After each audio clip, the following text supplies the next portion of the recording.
Am I the meanest? Pawn's drunk. Am I the prettiest? Pawn's drunk. Am I the baddest mofo low down around this time? Pawn's drunk. Well, who am I? Pawn's drunk. Who am I? Pawn's drunk. I can't hear you. Pawn's drunk. AKA Mr. Moonshine himself. Of Harlem.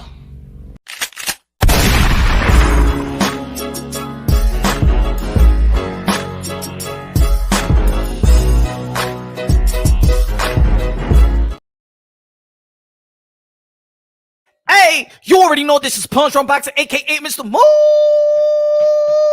Moonshine himself, aka El Adobo, el Sazón, el Borracho, el Pastor de Boxeo. Ladies and gentlemen, about time a belt federation stepped up. It's about time a belt federation ain't playing no games. Little bit strict. That's what we need. We need a little bit of dictatorship in the sport of boxing. We need something. Because the IBF ain't really, you know what I'm saying, kind of loose. You know what I'm saying? Giving leeways. WBC, I already know what the WBC, man. The WBA, I don't even know they still sanctioning body for real. Probably got to replace the IBO with the WBA, because the WBA got the junior varsity belts and they never mandate nobody. They never do anything about it. I don't even know what the hell the WBA is anymore. They in the promoters' pockets. I know all these belt federations in the promoters' pockets, but nothing like a WBA. What's good? Smash the like button, ladies and gentlemen. Smash the like button. This is going to be a good convo. Less than 24 hours. Teofimo Lopez needs to make a decision. Less than 24 hours. Devin Haney needs to make a decision. Ladies and gentlemen, the WBO, as you already know, has ordered Jose Ramirez to fight Arnold Barbosa, but has given 24 hours to Teofimo Lopez to tell him and confirm that he is retired or not retired. If he's really vacating the belt, officially vacating the belt, or not vacating the belt. Because if he doesn't vacate the belt, he remains as champion.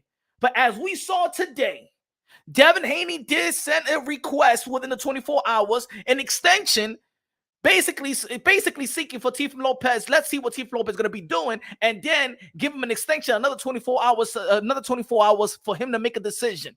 And I got a little issue with that.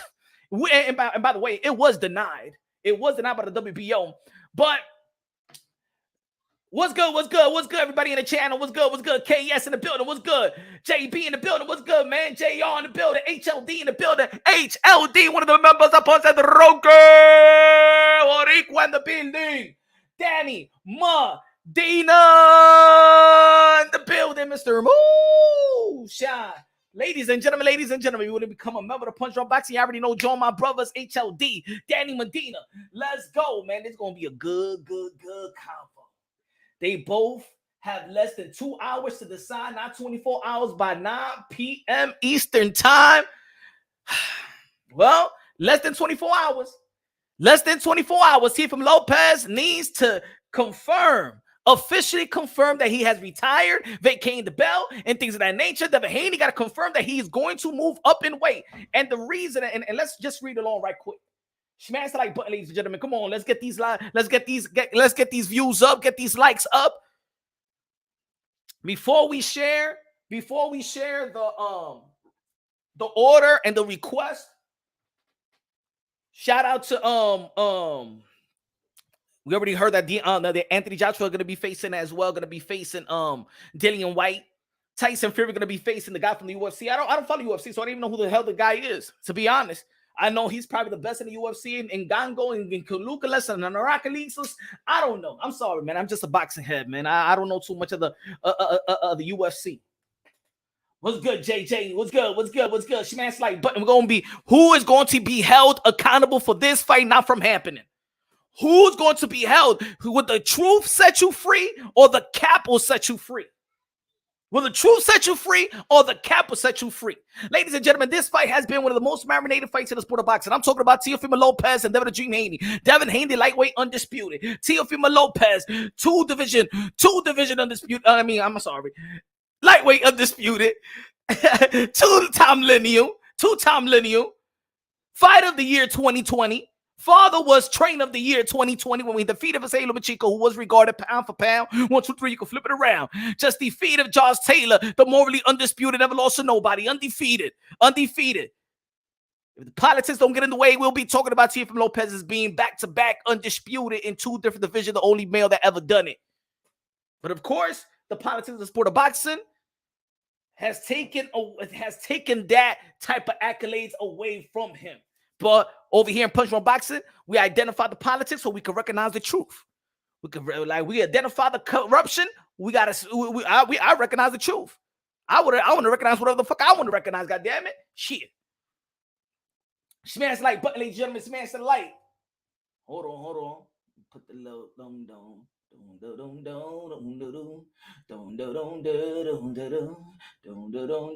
me put this thing right quick right here.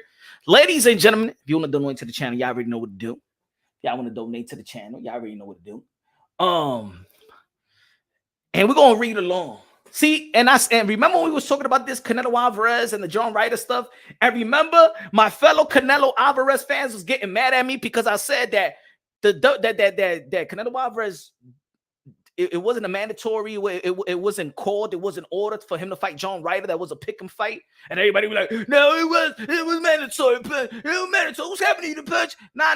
Because the WBO is the sanctioning body that is so transparent with the fans and the people in the sport of boxing. They post every request. They post every order. Public records. You could go to the WBO. You could see every mandatory order they have given, any request, anything that they have done that they order, they put it in public records. They never put the John Ryder and Teofimo Lopez, like I told you a long time ago. This is the WBO. The WBO is highly transparent with the people in the sport of boxing. And they're so transparent that we're going to read along.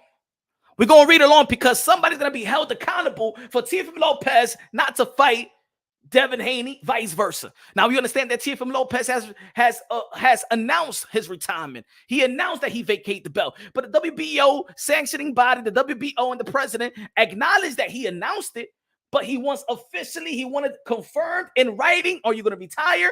Do you want our belt? They was out there in Puerto Rico having a good time. The WBO and Teofimo Lopez and the other champions. Is Teofimo Lopez retired? Officially retired? Easy or easy not? The WBO Paco is like, that's it. Hey, Theo, okay, Theo, we have party in Puerto Rico, but I want confirmation right now, okay? Are you retired or not? Because when we were having fun, it looked like you was happy to be champion, eh? Before that, you text me, you say, no champion. Then we have party in Puerto Rico, comiendo chuleta y toda esa vaina, and we dancing and have a good time, and now you're here retired again. I want it in writing, okay? Because I have a business to run, okay? That's Paco from the WBO. Paco said, I have a business to run. Retire, no retire. You had the bell over here. I give you the bell. You take it. And then what the fuck is happening right here, Theo? Huh? I ain't not going to be confused anymore. I ain't not going to be confused any longer. So that's the like Paco has had it. Paco, the president of the WBO. So you do. And Devin Haney, you say you're going to move up, but you don't know what they're going to do. And Theo, Bob Aaron called me. He said you're not officially retired. I tell you tell me you're retired. They told me that you're not officially vacate the belt, but you told me you vacate the belt. I want everything in writing, okay? Porque esta vaina de que I don't hear, I don't want this, I want this, I don't want that. Fuck you, Dodo. Shut up.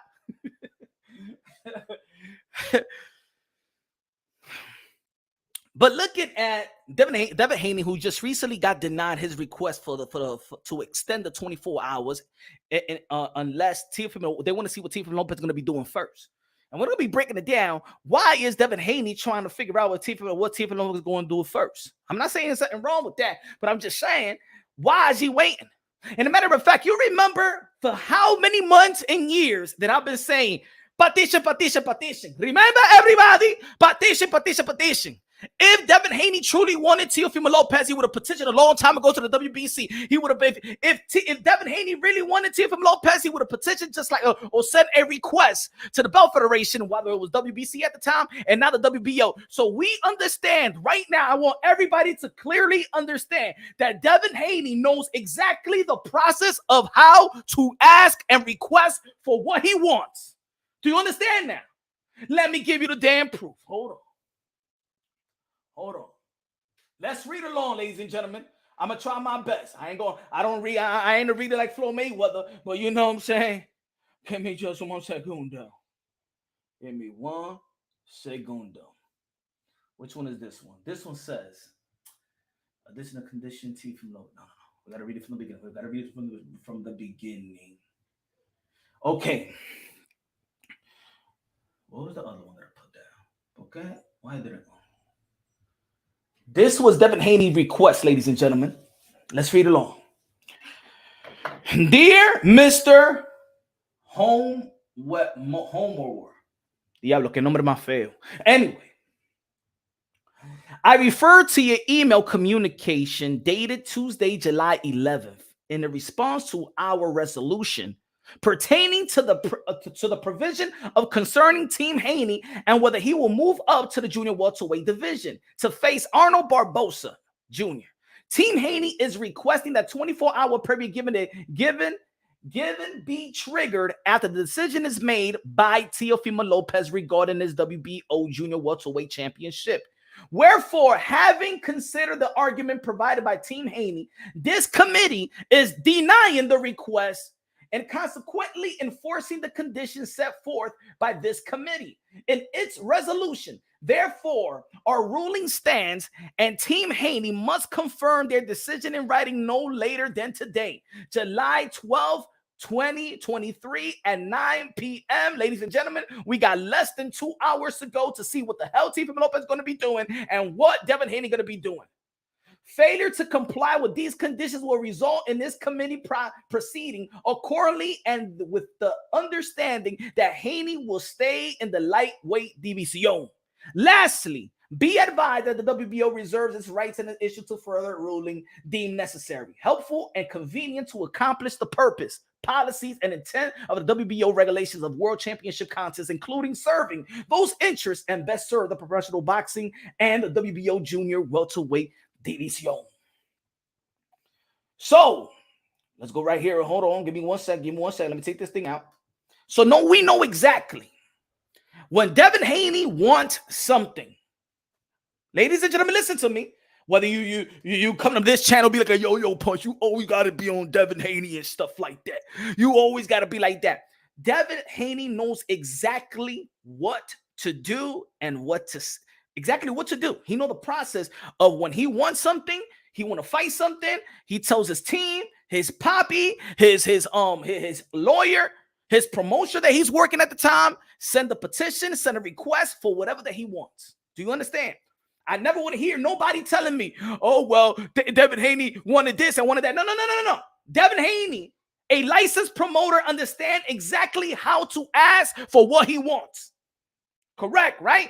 If Devin Haney, and I'm going to say it like this, if Teofimo Lopez said, I'm not making my title, I'm going to keep it. If Devin Haney knows how to request for a fight that he could use his WBO super championship status, move up and request for him to be a mandatory to Teofimo Lopez. Am I right?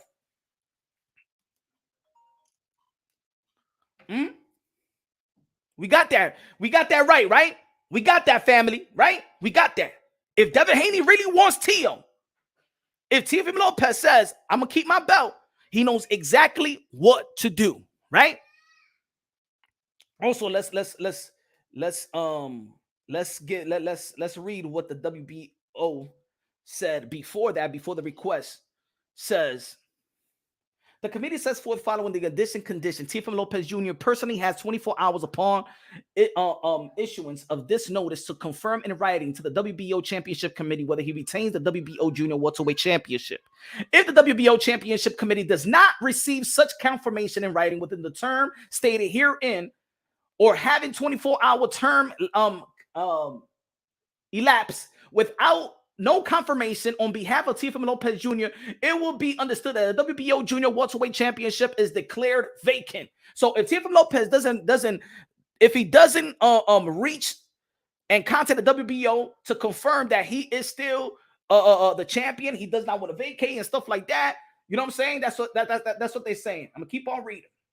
It will be understood that the WBO Welterweight Championship is declared vacant if Teofimo Lopez Jr. personally confirms in writing that he is retaining his WBO Junior Welterweight Championship. The Barbosa and Jose Ramirez negotiations order is terminated.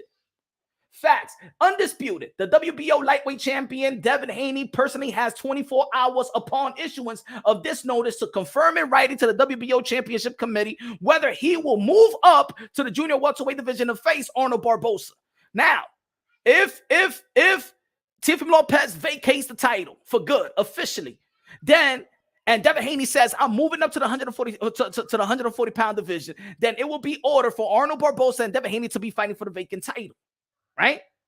If the WBO Championship Committee does not receive such confirmation in writing within the term stated herein or having a 24-hour term eclipse without no confirmation on behalf of Haney, it will be understood that it will stay in the lightweight division. If Haney personally confirms in writing to moving up to the junior welterweight division, the Barbosa and Jose Ramirez negotiations order is terminated. Lastly, this committee, the same thing I read in the other one. So, ladies and gentlemen, let me take this thing out. Hold on. Let me tell you. So, look, a fight with Jose Ramirez versus Arnold Barbosa is a good fight. It's a good fight. If Teofimo Lopez stays with the title, then everything is highly terminated, right? Everything is highly terminated, right? But we saw that the Haneys know how to request for something. Request for an extension, request to give me time, request that I want to fight this one, petition that I want to fight Jorge Linares, petition I want to fight Santiago, petition I want to fight Gamboa. Devin Haney knows what to do. So if Teofimo Lopez doesn't vacate the title, what Devin Haney should be requesting is for him to fight Teofimo Lopez. For him to be the mandatory. And let me tell you like this, Devin Haney fans, I've been seeing y'all trying to cook Shakur Stevenson. I've been trying to see y'all try to cook Shakur Stevenson. I'm seeing y'all trying to devalue Shakur Stevenson because y'all said, hold on, because look at this, folks. If Teofimo Lopez keeps the title and Devin Haney, matter of fact, request to be the mandatory and should be requesting to be the mandatory to Teofimo Lopez because he has the veto to do it. So he wouldn't have a title in 140. So does he get 25% to fight Teofimo Lopez? Huh, Devin Haney fans? Does he get 25%? The way that I was shaming Shakur Stevenson. Well, Shakur doesn't have any titles in the lightweight division. What is it? He should take the 25% and dare to be great, right? So Devin the Dream Haney, I'm gonna say that Teofimo Lopez, let's say he keeps the belt. Devin Haney, come up here. I want to fight you. And you want to fight me, and I got a belt. You take 25%. I don't want nobody to get mad. I want you to shame, like y'all been shaming Shakur Stevenson. I want you to shame Devin Haney. No. Dare to be great. You don't got no strap at 140. Take the 25%. In all reality, I really don't give a damn. I want to see how y'all keep the same energy. That's what I want to know. I want to see if y'all would keep the same energy. Yeah, Devin, take that 25% and dare to be great because we were saying that Shakur Stevenson needed to take 25%, dare to be great because you.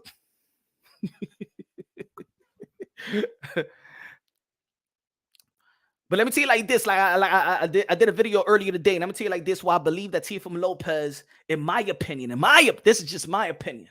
I respect Teofimo Lopez that I respect his announcement. I respect that if he want to retire, that's his life. We ain't getting punched in the face for a living. That's his career. That's his life. If somebody want to retire, you don't shame him not because he don't want to retire. But what I'm saying is, this is what I'm saying. When he announcing his retirement, is the frustration of him not getting paid the way that he feel like he's getting paid. And I respected the way that he's getting respected, whether it's for the promotional company or whether it's the network. Yet, if you pay up, if you give him the bag, if you give him what he's asking for, then he really is going to come, then he will unretire. Because that's the energy. That's what he's been saying in Punch Run Boxing and in different interviews and stuff like that. He's saying, yo, I want this much money to get back inside the ring. And I unretire. So there is conditions on why he's retiring and why he will be coming back. Now, this is the reason why I would say this. I think that Teofimo Lopez needs to take this opportunity and not officially vacate the belt. Because I believe that the fight with Devin Haney, everything that he's been frustrated about when it comes to the sport of boxing, whether it's business, whether it's not respecting his accomplishment to the fullest, or things of that nature, everything will be taken care of if he fights Devin Haney. He will be the champion. He will be the A side. He will actually, you know how he feels. He feels that. Remember what he stated. That top ranked ESPN is giving favoritism to the black fighters, and meaning like guys like Devin Haney got the Vasily Lomachenko pay-per-view. That should have been for Teofimo Lopez, right? You could see that there is some type of animosity of how Devin Haney's career has come to fruition. But let me tell you like this: the reason Devin Haney has accomplished or got what he got is because of Teofimo Lopez. See. And I said in the video, what's good? High, low, dime low. High, low, dime low. Teofimo Lopez, the next frontier of boxeo. Gracias con los 2 pesos de plátano, mi hermano. If you want to stop, which Teofimo Lopez feels like that Devin Haney got a fraudulent career. Fake it or make it type of guy. That's what he calls. That's what he feels about Devin the Dream Haney and his career. You could put that to rest by not retiring, by keeping your belt and fighting Devin the Dream Haney. And for Devin also not to play stupid. For Devin also to petition and request that he wants Teofimo Lopez. It's just not about Teofimo Lopez just keeping the straps. But Teofimo Lopez will keep the strap. Let me get Devin Haney. I will get paid more. It will be pay-per-view. It will be probably one of the biggest fights in the sport of boxing and one of the most lucrative, and probably the most, I'm not going to say the most lucrative, but I do believe that the promotion of Teofimo Lopez and Devin the Dream Haney, them going at each other. Bill Haney and Teofimo Lopez Sr., them going at one another. I'm going to tell you like this. This promotion will be epic. And I said it earlier. A lot of people, there was people that disagree with me. I said, you know what? With the promotion with Devin Haney and Teofimo Lopez, which has been marinated for already, what 4 years? They've been at each other like for 4 years, back and forth, always contemplating in fighting one another, right? It's well marinated. It's built. This is the perfect time. Devin Haney has the accolades in the lightweight division. Teofimo Lopez has the accolades in 2 different divisions. See, back then, they was going to be fighting for nothing. Oh, yo, but why Teo got away from the WBC tournament? Back then, there was nobody. Back then, they wasn't fighting, or they wasn't even headliner. But now, right now, is the perfect time. Young, hungry, rich, notoriety. A lightweight undisputed versus the lineal versus the man. This is really to be the man. You got to beat the man. This is the perfect time.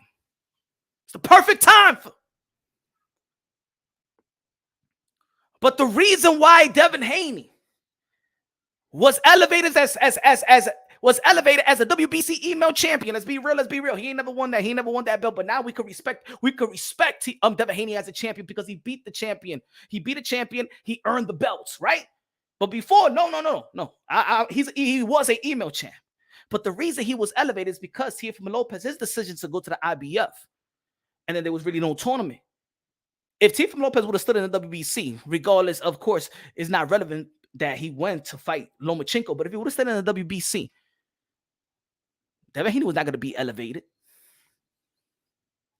He was not going to be elevated. If Teofimo Lopez never would have lost that split decision versus George Camboso, and we saw Devin Haney celebrate like he never celebrated, like he celebrated. Devin Haney celebrated Teofimo Lopez' loss more than he celebrated his own win. Go check the tapes.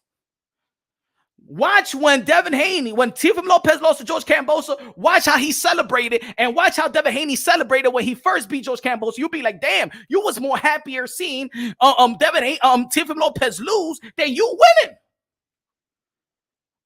And then when George Kambosos had his straps, Devin Haney went running to top rank. Remember, they missed the meeting when Teofimo Lopez had the strap. But when George Kambosos had the strap, man, they took every deal. Oh, shit, give me low ball offer. I'll go out there without my daddy. I'll go to Australia. I'll take the pay cut and all that shit that everybody was talking about. Woo! When George Kambosos had the belt. Yo, man, shit, Devin Haney ran towards George Kambosos to get that type of opportunity.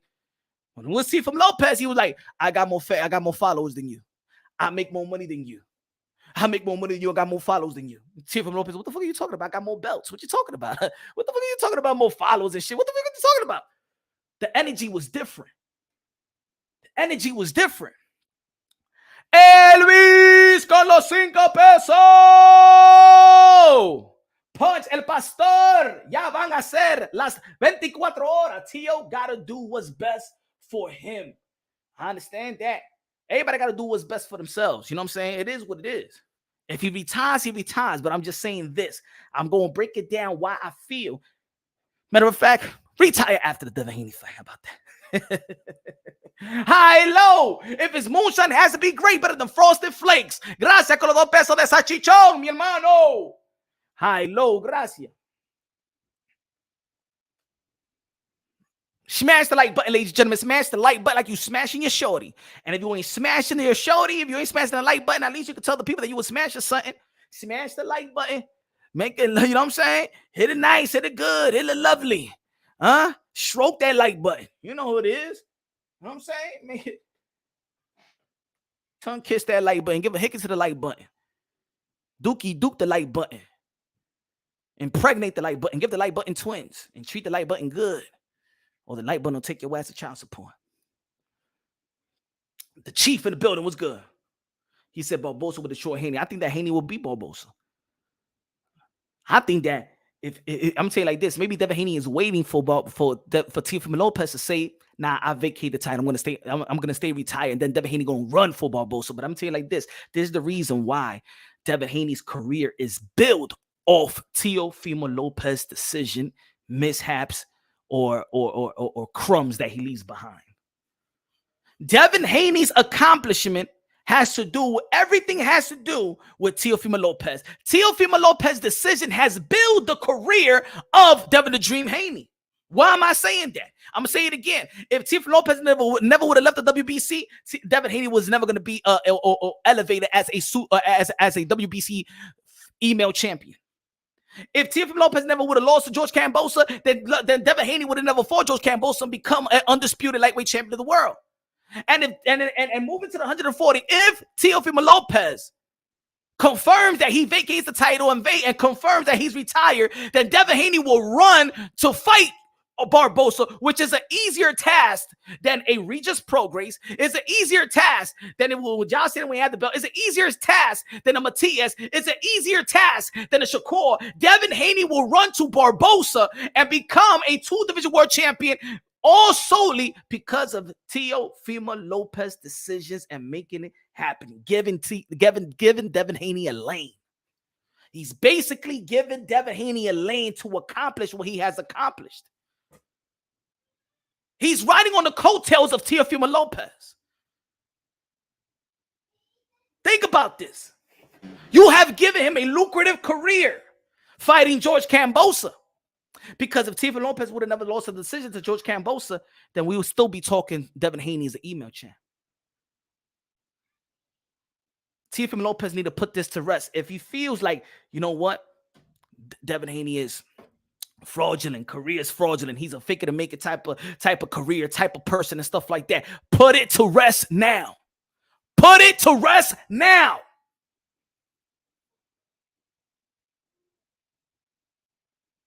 The reason is a pay-per-view. The reason Devin Haney is a top rank. All because of what have happened to Teofimo Lopez. They're riding on the coattail like this. Whatever Teofimo Lopez going to do, then we're going to do this. Let's wait on Teofimo Lopez. That's the request. You see the extension is see what Teofimo Lopez is going to do first so they can make the decision. You see that? See what Teofimo Lopez gonna do before I make a decision. But see, y'all see it in writing. That was the request today. Y'all see it in writing. This has been the way it's been for a while. Easily, ladies and gentlemen.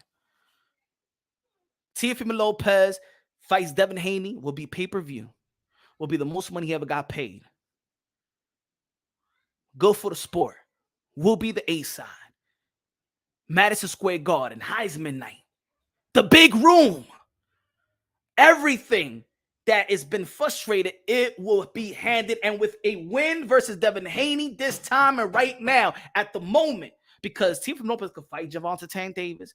He could fight other guys and stuff like that. He could fight the Matias or Regis Prograis. If he fights Devin Haney, he locks everything down. He'll put Devin Haney's career in the dirt. If he don't, Devin Haney will have another opportunity, and everything that you're doing, Devin Haney is doing. You wanted undisputed at lightweight, Devin Haney took the undisputed at lightweight. You became a 2-division world champion. Here comes Devin Haney. He's going to take the belt that you just dropped. You see, you're giving the opportunity to Devin Haney. An easy opportunity, because I really believe that if Devin Haney, if Teofimo Lopez relinquish the belts, Devin Haney will go to the junior welterweight, and he will sign a deal probably with ESPN once again. It'll be lucrative. It'll be more than he's making. He will probably even keep the belts and make a decision whether to keep. If he beats Arnold Barbosa, he will fight Barbosa, keep his undisputed status, and then the WBO will let him make a decision whether if he beats Arnold Barbosa, he becomes a 2-division world champion. The WBO is going to tell him, now which belt you want to keep. You want to keep the belt in the lightweight division, or you want to vacate this belt. And I'm going to tell you like this: if there is money, he will go back to the 135 with his undisputed straps, get a fight with Shakur, get a fight with Tank. Salute. What's good, Ryder? I'm telling you. And then Tio, he could do interviews and talk about Devin Haney this and Devin, but in the end of the day, you're giving him a path to accomplish what you have accomplished. The only one that's going to put this thing to rest, the only one that's going to stop this train is you, Tio. Feel me? The only one that's going to stop this train is you, Tio. You're going to get more money. You're going to get it all. Now, look, I'm going to say it again. I respect his decision. This is just me speaking as a fan and how I'm seeing from my lenses. This is a great opportunity. You're going to get paid. You're going to get paid. This is a good opponent. It's a build-up. It's a very build-up fight. It's a well-marinated fight. Y'all could even build it up more when y'all talking trash to one another, and the fathers talking trash to one another, because that shit is funny. It's starting out here in Punch Drunk Boxing. I think that fight will sell more if they build it up the way that I envisioned this fight being built. If it's announced, I think it will sell more than Bud and Earl Spence. That's just me. That's just me. I know it's debatable. I know people be like, no. I don't know what you're talking about, Punch. I don't know what you're talking about. If I envision the way, if I feel that the promotion to Devin Haney and Teofimo Lopez, the way that I feel it should go, and I feel it will go, and the fathers going at one another, and they do a good presser in 2 different cities. New York City, it will sell out Madison Square Garden. It will sell out Madison Square Garden. Everybody will tune in.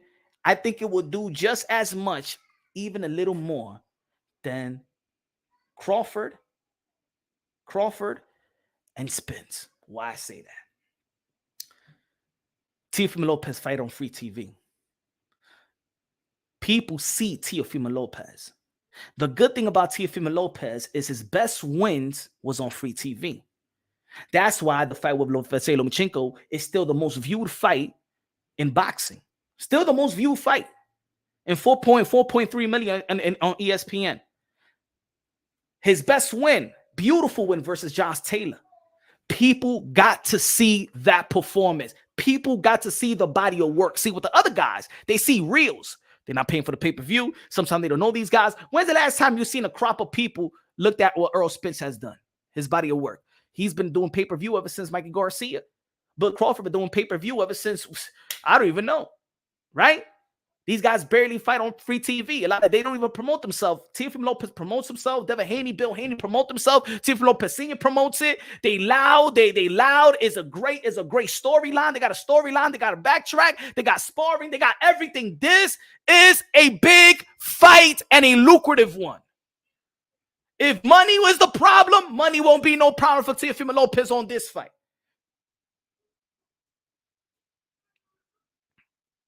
You can't. And I understand a lot of people, even Teofimo Lopez, he doesn't like the politics of the sport of boxing. He don't like the corruption in the sport of boxing. But I'm gonna tell you like this: this is boxing. You ain't gonna fix boxing on the outside. You're not gonna fix boxing on the outside. And if you want to help out the youth, or you want to help out upcoming fighters and stuff like that, and teach them the ropes and teach them what to look forward to in this boxing industry, you're not gonna change boxing being in the outside. You can only change boxing in the inside with your relevancy. With your hands. You win, you keep on winning, boxing changes. You speak your mind, you keep on winning, you stay relevant, you become a bigger and a bigger and a bigger star. The bigger you get, the more they listen. The bigger you get, the more impactful. The bigger you get, the more they trust your word. The bigger you get and you win and you keep on winning and you do it in a spectacular fashion, you can change what you want to change in the sport of boxing. But if you stay retired, you cannot change boxing looking from the outside looking in. It's not going to work. If that's what you want to do, brother, you're not going to change boxing from the outside looking in. It's not going to change. This is boxing. The dirtiest player is in the game. This is the gangster's playground in boxing. Not even Jay-Z could come into the sport of boxing and regulate shit. Not even 50 Cent, not even both of them put together. They can't come over here and regulate the sport of boxing. Shit, boxing got ties, deep ties with mafiosos, with everything, bro. You're not going to change boxing on the outside. Albert, dímelo, mi hermano. Albert in the building. What's good? Smash to the like button. Mill City Boxing in the building. What's good? Mill City. What's good? Everybody subscribe to my brother, Mill City Boxing.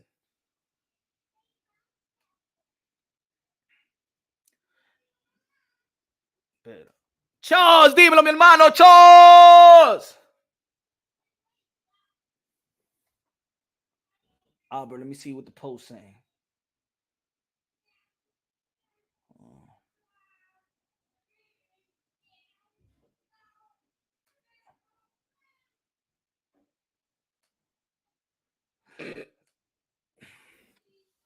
If this fight don't happen now, whose fault? It says Teo for staying retired, 27%. Haney not requesting to fight Teo, 36%. Both fault, 28%. 10% neither. So it's close.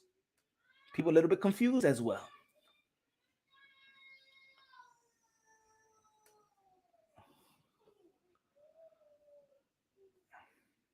High, low, dímelo, Mr. Moonshine, the keeper of objectivity in the sport of boxing. Dímelo, mi hermano, que lo que. Gracias por los 2 pesos de plata, no. Good looking out. Again, I'm going to say it again. I understand Teofimo Lopez retiring. This is his career. This is life. But me just speaking from a fan's point of view, I feel like Teofimo Lopez could have boxing right in his hands. This is the perfect opportunity right here. You have humbled so many people in the sport of boxing.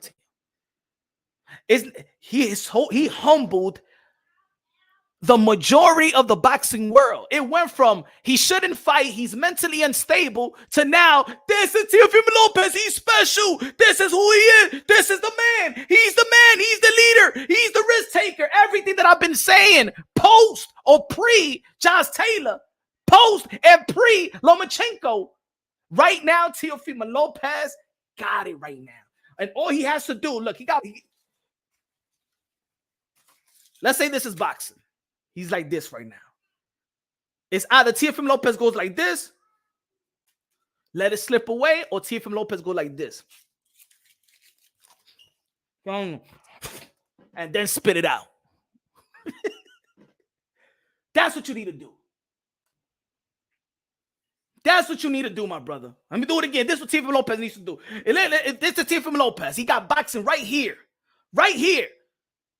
You can link Teofimo Lopez, Teo versus Matias, Teo versus Progress, Teo versus Tank, Teo versus Haney, Teo versus Shakur, Teo versus this. He got boxing right now like this. He's on the verge of doing this, letting it slip away. Or he has the verge of grabbing it, eat it up, and then spit it out. That's what he needs to do. Once you gain that power, you got boxing right here, and you got your followers, you got people that devoted to what you want to change in the sport of boxing, because at the end of the day, people love truth. Yeah, there's people out there that's comfortable with the lie, but people love truth. You become impactful with your actions when you winning, when you staying on top, and when you being relevant. See, you could change things. People see already what you see, but you got to be more relevant. You could be bigger. You have the opportunity to be bigger. You have the opportunity to be more impactful. You have the opportunity for your voice to be heard wider. Charles Edward Cheese in the building. Guess so. Dímelo, mi hermano. What's good? Hop off this live and go give Tio a call. He got about an hour left. He said, Albert. And at the end of the day, it's his career. I'm just looking at as if I was the advisor, if I was the manager, put it this way, if I was the advisor, the manager, whatever. You know what I'm saying? Because Tio my guy, bro. Tio's the man. Tio my guy. Tio my friend. But that's his career and that's his life. I'm not getting punched in the face. I'm not getting punched in the head for a living. I don't got the gray areas in my brain. Those are fighters and stuff like that. So I understand.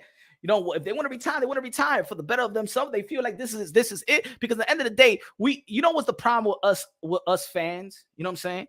Is that we feel like we want to micromanage the career of others. And of course, it looks like I'm contradicting myself because I'm doing this live. But that's what we do, because all we have is bragging rights. We want to move the pieces. We want fighters to do what we want them to do. In this sense, I'm doing what I think what is best for the legacy, the name, the brand of Teofimo Lopez. Because I'm hearing what he's frustrated about.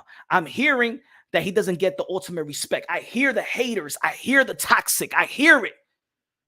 I see the good. I always see the good. I see the great. I see why people don't want to give him that validation of a young, great fighter that's leading the way of this generation. I see that. He's done it. I recognize it.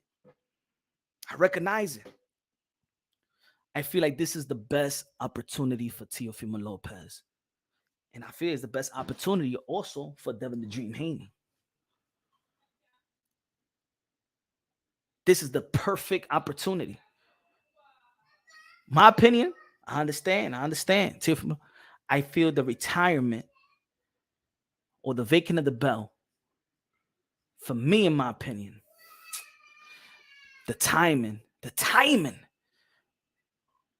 don't make sense from the outside looking in. It makes sense for him, and I understand what he's going through and what he means and what he's saying and why he's doing what he's doing. But I feel he'd do more. What he want to change, he would do more if he stays, get this fight, keep the belt. Even the timing of the retirement, I get it, but the retirement, the timing of the retirement announcement popped the balloon of the praise that what people should have just been giving him. You know what I'm saying? Everybody was talking. Everybody was saying, yo, T.O. being Josh Taylor, the way everybody, though he had the whole world talking, but the retirement announcement, it felt like it fogged what should have been highlighted for a while, for up to this day. If Tia never would have announced retirement, everybody would still be on the clouds of what Teofimo Lopez have accomplished versus Josh Taylor. We'll be talking about Teo and Tank, Teo and Haney, like Teo everybody, and right now we'll be saying Teo beat them all, bro. But because of the retirement, people are not just confident just speaking like that, the way that we should. Let's go, Teo. Get that Tank. Let's go, Teo. Get Haney. Let's go. Now is we hope that you come back. As I'm talking about as a fan, we hoping that Teo doesn't retire. Then it's like, come on. It's just like, oh my God, it's the moment. You gotta grab it.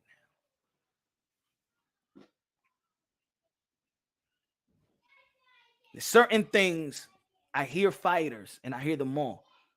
Many say that they've been working ever since they was a kid. A lot of these fighters started fighting at the age of 3, 4, 5, 6 years old. This has been a lifetime. This is a lifetime dream. This is the position that you worked your whole life for right now. Not because Teo has already put himself in position for legacy. He got that. He got that already. He got legacy already. And that's the good thing. At a young age, you already got legacy, beating Lomachenko, Richard Coleman, Lomachenko back-to-back, and then beating Josh Taylor 140, beating Sando Martin, beating these guys. He already got a Hall of Fame legacy already at the age of 25. But now, to get the funds, to get the money, to get the bag, to be the number one of all of boxing. Think about it. Teofimo Lopez beats Josh Taylor and Devin Haney in the same year. He's not pound for pound number one. Who's going to argue that? I don't give a damn if Bud beats Spence. I don't give a damn if Spence beat Bud. If Teofimo Lopez in the same year beats Josh Taylor and Devin Haney, and now that Devin Haney does have accolades in his resume and in his record, Teofimo Lopez, hands down, pound for pound number one. Not arguably. I'll smack anybody who try to argue with me. I never want to talk boxing with that person ever again. I'll smack whoever in my face tells me if Teofimo Lopez beats Devin Haney, he already beat Josh Taylor in the same year. He will be fighter of the year, fighter of the motherfucking decade. He'll be fighter of the decade. He'll be fighter of the decade. Pound for pound, number one. Who will argue that?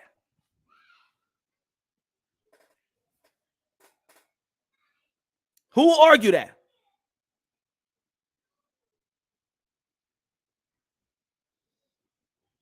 He said Teofimo Lopez is not beating. Oh, yes, he will. Y'all don't have no confidence in Devin the Dream Haney.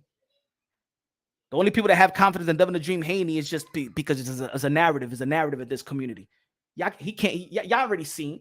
Y'all already seen how he beat Vasily Lomachenko. Y'all seen how he beat Josh Taylor. Teofimo Lopez is levels. He is a level above Devin Haney. He's a level above Devin Haney. And don't be breathing this convulsing. Yeah, Teofimo Lopez beat him half dead. Half dead, yeah. Half dead. Half dead, he fought him half dead. Still knocked him in the 10th round. Motherfucker went 24 rounds with Cambosa. When Teo is on, he showed you he's levels above. Josh Taylor was the king at 140, bruh. Lomachenko was regarded pound for pound. 1, 2, 3, you can flip it around. And for the two fighters that he beat, people are like, what has happened to Loma? He froze Loma. Supposed to be the best technician. Supposed to be the Matrix. He looked levels above Taylor. When Teo is on and hitting all cylinders, don't be bringing no Haney to my face. You bugging out. No, he would not beat Devin Haney. Why? Why? Is he quicker? Is he faster? He got more power? What? How? You must be out your damn mind. Teo loses to nobody when he's on. Nobody. Tank, finish. Haney, finish. Everybody at 140, beat them all. When Teofimo Lopez is hitting on all cylinders, nobody you beat Teofimo Lopez. Y'all can't give me a performance, anybody else. Y'all can't fucking match his fucking resume with nobody. We break these down on boxing logically and objectively. Motherfucker beat Loma when he was on the top of his game. Taylor where he's on top of his game. Pound for pound versus pound for pound. He made these pound for pound look like they're not even in levels. They're not even in this level. I don't think that Teofimo Lopez will beat Devin Haney. The fuck out of here, bro. What you talking about? The fuck are you watching? What y'all watching?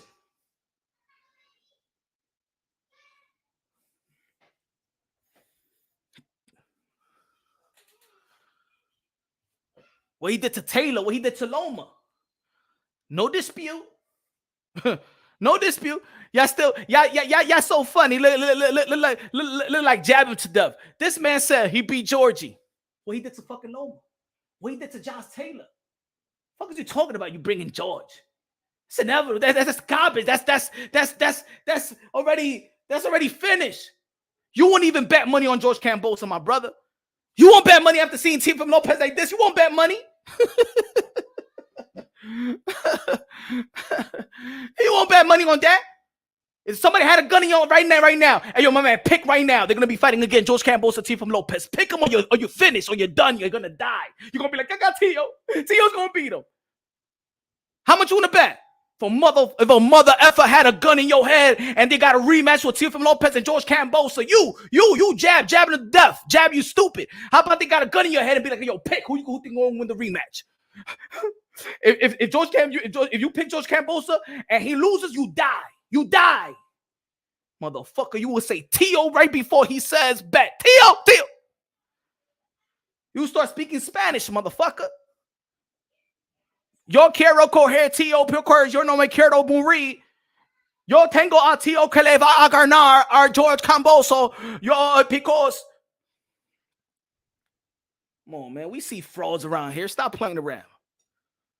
None of you motherfuckers would pick a fucking George Cambosa to beat Teofimo Lopez. Not even in a rematch.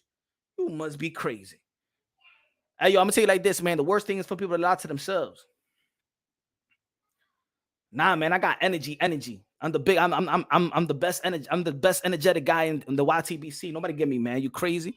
Teofimo Lopez won. He beat Josh Taylor. Well, I'm gonna get mad. I just like going in. I just like going in on stupid motherfuckers like you.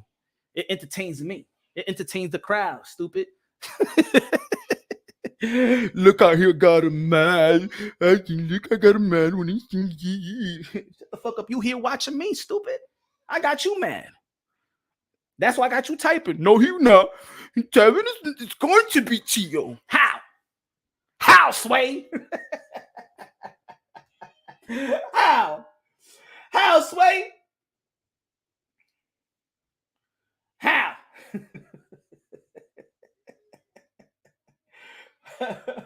Punk bitch nigga, you owe me money.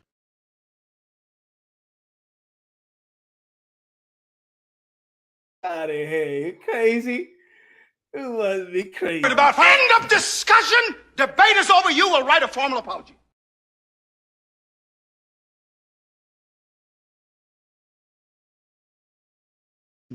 Devin Haney beats a Tio. You must be crazy.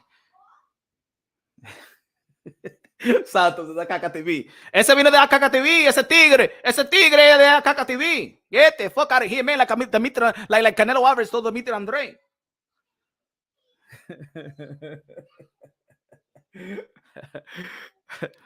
You crazy, man. Look at the request. Devin Haney know how to request. Give me some time. I want to see. He requests to the WBO to see what Teofimo Lopez is going to be doing. And that's what I've been telling y'all for a long time, right? He is riding on the coattails of Teofimo Lopez.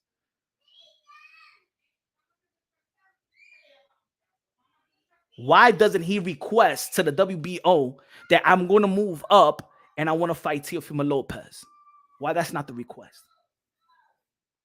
If Devin Haney know how to send requests, why doesn't he use his power bullet point, the power of his pen, and say and request that no, if Teofimo Lopez keeps the vacant, if Teofimo Lopez keeps the belt and he does not vacant, I want the shot of the world champion. How about that? Why that's not the request that Devin Haney is sending? Rather than saying, I want to know what Teofimo Lopez is going to be doing next. Yeah, you want to know if Teofimo Lopez is going to really vacate and then you're going to be moving up. See, that's what it is. That's what it is. And then I tell Teofimo Lopez, if you come back and Devin Haney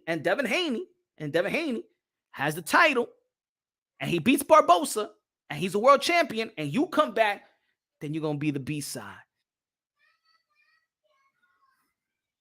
And then he still will have empowered precision.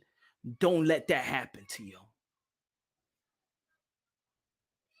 Tio, you got the boxing world in the palm of your hands right now. All you got to do is just grab it. This will be the biggest fight in the boxing. Y'all will make more than $10 million off of this fight because of the pay-per-view back end. It's going to be crazy.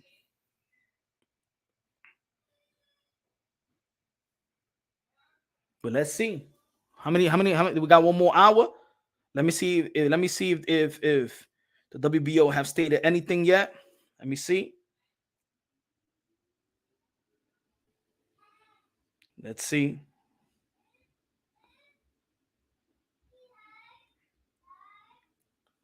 Let me see. Paco hasn't tweeted anything. The WBO.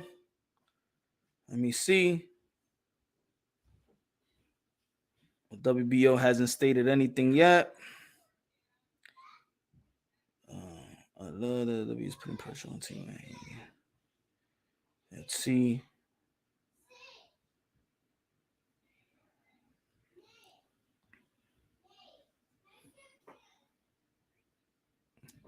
Let me see. Well, Mike Hopper just said the WBO announced Tuesday evening that Teofimo Lopez Jr. welterweight title will be vacant unless he informs the organization.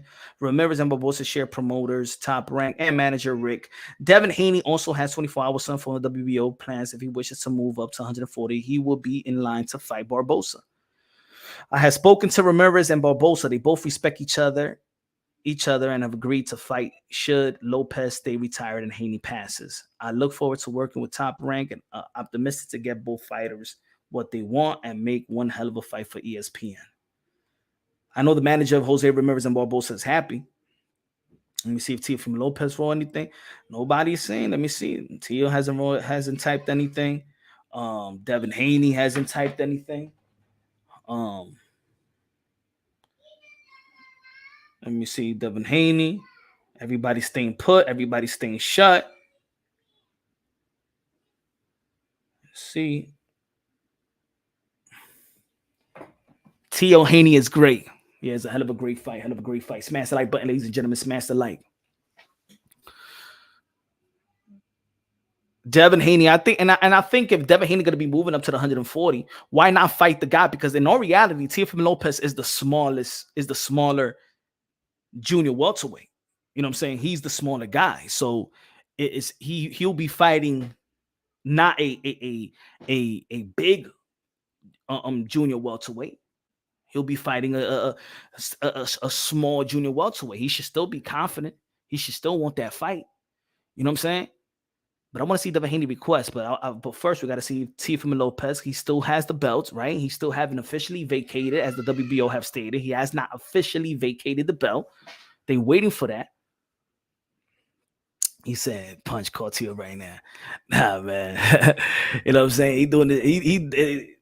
Tio. That's his business. That's his career, and the way that he want to go about it, that's on him.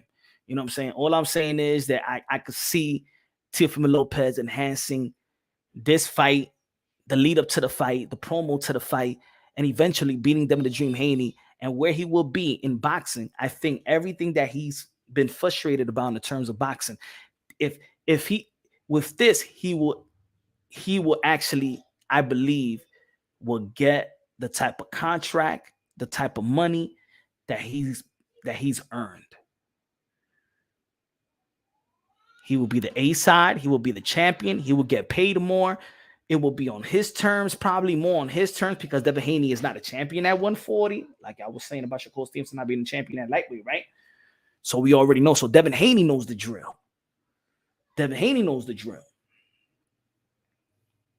T.O. retired. Who said he not training? T.O. still in shape. T.O. haven't left the gym.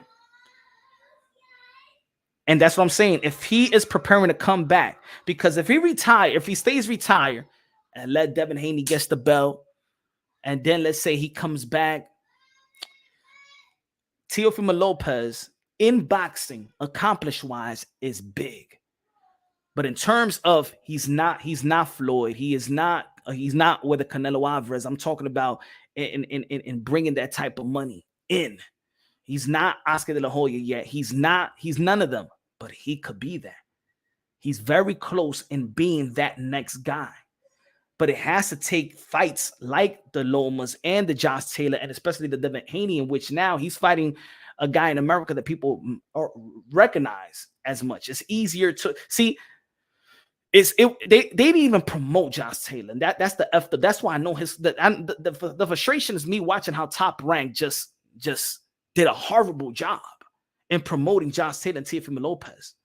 They devalue the fight. They devalue the moment. They did a horrible job. Whoever, and to be honest, I don't even think it's Bob Arum. Whoever have this animosity of Teofimo Lopez on Top Rank needs to get the fuck out of there, because you fucked up a great fight. This shit was supposed to be huge, but their hate towards this kid, you know what I'm saying, and still did good numbers without having 1 week of promotion. If y'all want to hire me, Punch, because I did more for the fight. I did more promoting the fight than Top Rank and ESPN put together. I promoted Josh Taylor and Teofimo Lopez more than ESPN and Top Rank put together. They should hire me. I ain't hating, just hire me. I'll let you know how to do it. See, to be honest, this could be a logical statement. Teo killing his own hype. It could be true. I respect his retirement. I respect anybody that says that's it, man. I've done it. You know what I'm saying? I don't want to be in this sport. Whatever, right? If that's what you want to do, is your life, is your prerogative. But the retirement has killed that hype. The retirement announcement right after your biggest win killed the hype. I'm like, man, because I really wanted Teofimo Lopez to really get his flowers. I think with that, it fogged it up. If right now anything is killing any hype that Teofimo Lopez may have or anything, it's Teo. Teo is doing it. It's his career, it's his life, that's what he want to do. But it is killing. Right now, it's not easy. Let's rephrase it. It's not killing, because look what we're talking about. Look what we're talking about today. But I could say there's a logical agree or disagree, or somewhat agree or somewhat disagree. That is a logical statement. That's a logical statement. I feel like he should not vacate the title. Not this moment. Not this moment. Retirement is a marketing play. I know it's a marketing play. Everybody used it. Muhammad Ali used it. Mike Tyson used it. Roy Jones Jr. used to use it. I know a lot of people used it. I know. But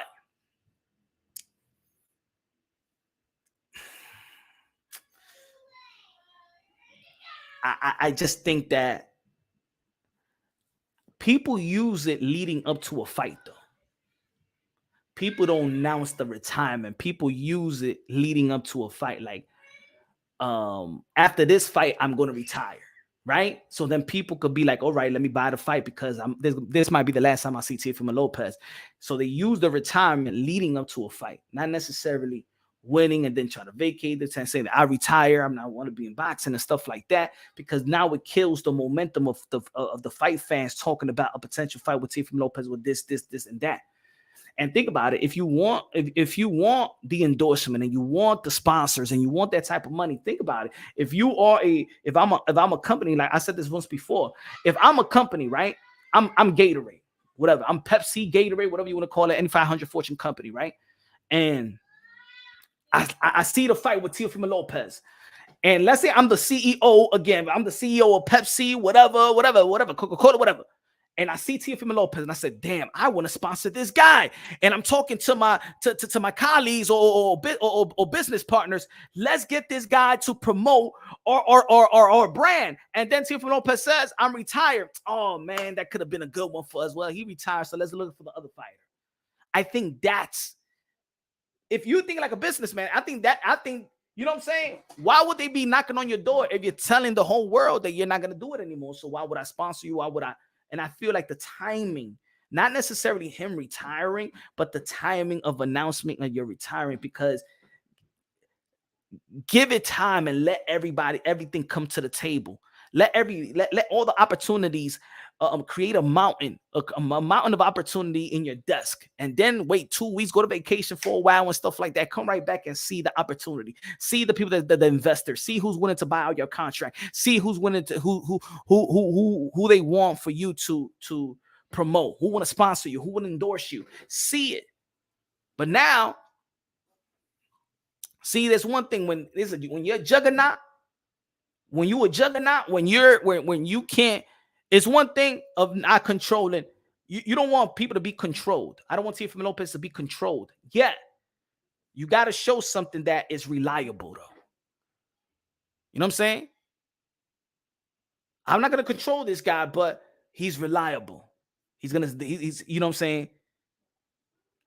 Is I'm gonna do business with him, and he's gonna talk down about my business and talk shit about my business at the same time. You know what I'm saying? And whenever he's tight, see, that's what I think right there. I think he come maturing. He come maturing. Everybody needs maturing. I still need maturing. Everybody needs maturing. But in time, because they looking at it like, yeah, man, he'll do good for my business. But shit, everybody doing business with, he throwing down. He's throwing dirt at them. You know what I'm saying? Do I want to be with that? You know what I'm saying? If he doesn't get exactly what he get, or what the time frame or whatever, you know, people see that. People see that. People don't want people to F up the business, you know what I'm saying? Or to talk down about their business or defamation of character or whatever like that. They don't like that. You know, it's a risk. Top Rank mad because Teo Lopez took Loma's title, and Top Rank been mad ever since. Nothing against these fighters. Top Rank and others the problem. No. I agree, Andre. I agree. You know what I'm saying? I think they really got mad at Teofimo Lopez when he beat Vasily Lomachenko. They got mad, bro. They mad. The golden goose. He beat their golden goose. See, I think they signed Teofimo Lopez, but I don't think they thought he was going to be that special. I know he was going to be good, but I don't think they thought he was going to be that special. HLD says, Teofimo Lopez can't master the game from the sidelines. You have to be in the game. Facts. And that's what I was saying that earlier, HLD. You can't, you're not going to change the game by looking from the outside looking in. You're not going to change this game. Not boxing. Not boxing. No, not boxing. We got to be way more realistic than that. You're not going to change boxing from the outside looking in. Once you out. And then it doesn't take money. You can have all the money in the world. It's not that. But you have to have an influential voice as well. And somebody that's the way that Teofimo Lopez is going about his legacy. Doesn't need a marinade fight to build fight. He fights the best. He's at 135. Let me get the champion. Let me get the best. I go to the 140, and in 10 months, 3 fights, and I got Josh Taylor in 3 months. I'm not 3 months. I'm sorry. In 10 months. In 10 months, he moved and been in 140, already beat the man. See, nobody could question Teofimo Lopez. Nobody questioned the spectacular fortitude and the mental fortitude of Teofimo Lopez. Nobody could question that, especially after the Josh Taylor fight. Nobody could question that about Teofimo Lopez, about fighting the best, wanting the best, anytime, any place, anytime. And I'll take skinny money too. That's why also the fans should get behind a guy like Teofimo Lopez. If he's not bigger, it's our fault. If Teofimo Lopez is not this pay-per-view attraction star, it's our fault. The reason why Top Rank is doing what they do to him is our fault. We're so busy talking about motherfuckers is not doing nothing, but not busy praising the motherfucker that is actually doing something. A guy that is doing something, that's giving us, that's filling the void of the frustration of the boxing fans. The whole world of boxing should be like, this is what we want. We begging all these fighters. We're still begging AJ to fight Wilder and Wilder to fight AJ. We're begging Tyson Fury. We mad at Tyson Fury right now. Yo, why Tyson Fury is fighting that MMA fighter and stuff like that? Why not fight Alexander Usyk? When we gonna see the heavyweight undisputed? For how many years we was bitching about Bud Crawford or Earl True Spence? Huh? Finally. When it comes to Teofimo Lopez, it's never finally. It's always Teo's that guy. See, Teo, I don't have to ask Teo for as a fan. I don't have to ask him for fight the best. I don't need to do that. This community, a lot of people is not even it's not even on that type of time like Teofimo Lopez. Because in this community, they were saying, yo, you ducking Barbosa and you ducking Regis Progress. And he said, what? Man, we sent a term, man. We sent an offer for Josh Taylor. Y'all talking about Arnold Barbosa. Y'all pushing Arnold Barbosa when I want Josh Taylor. I want the new champion.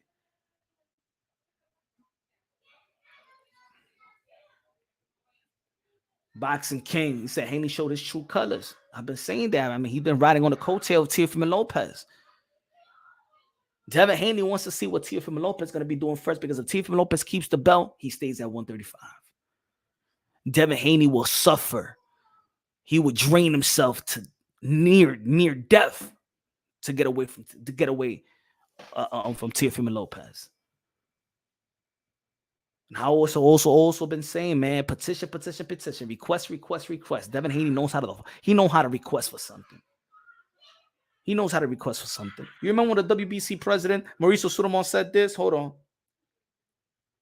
You remember when he said, we give everything? We gave everything. You remember this? Yes. We have given every moment. We have given every chance. We have been everything right there supporting us. When Bill Haney and Mauricio Sulaimán was chopping it up on Barbershop's Conversation, and Mauricio Sulaimán said, we have given you everything you asked for, every request. We gave you everything. Everything you asked for, we say yes to. And Bill Haney was like, remember when we was looking for fighters, and he said, you know what I'm saying? And what about the Teofimo Lopez fight? And Mauricio Sulaimán told Bill Haney, I said, Teofimo Lopez is always asking to fight your son.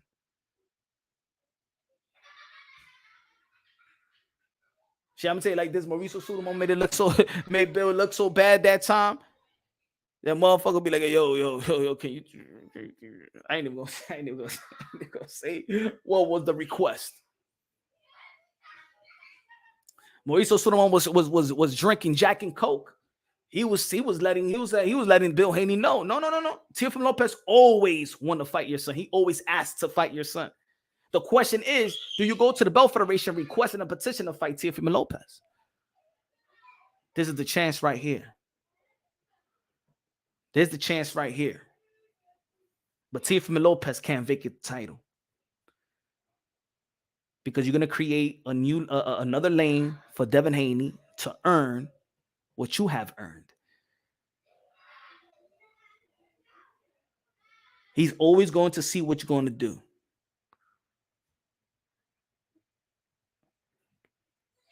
Devin Haney has built a career on the decisions of Teofimo Lopez. Whether it's the decisions of moving to the IBF, whether it's the decisions of the split decision losing to George Kambosos, whether it's the decisions of staying retired and vacating the belt, Devin Haney has capitalized off every decisions of Teofimo Lopez. Do you understand? Devin Haney has capitalized on every decision, every move that Teofimo Lopez has made. Devin Haney has capitalized it. He's watching Teofimo Lopez. He just doesn't want to fight Teofimo Lopez. He needs Teofimo Lopez to direct him in his next move. Right now, when Teofimo Lopez got the belt, it's too hot. It's too hot. At 140. Matias, maybe Rolly. You could get a Rolly. I think that Devin Haney could be Rolly. Teo, Regis, not now.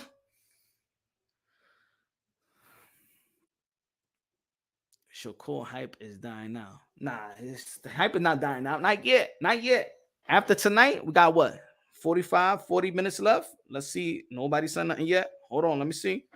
They got till 9 o'clock. They got till 9 o'clock, ladies and gentlemen.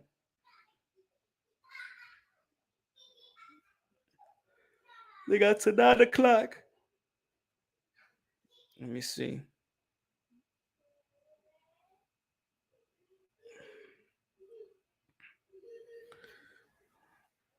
No news yet. No news yet. Let me see. Anybody say anything new? The WBO haven't stated anything. Well, still 8:20. The decision is going to be made after 9 o'clock.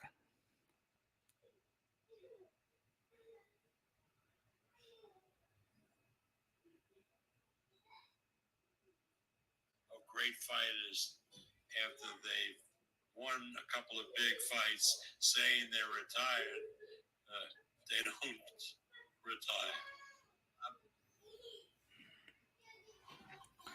That was Bob Arum. WBO denies Devin Haney's request. That's the last.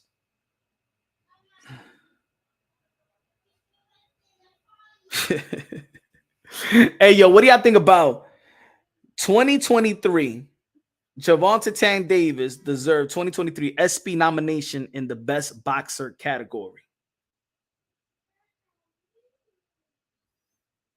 of 2023.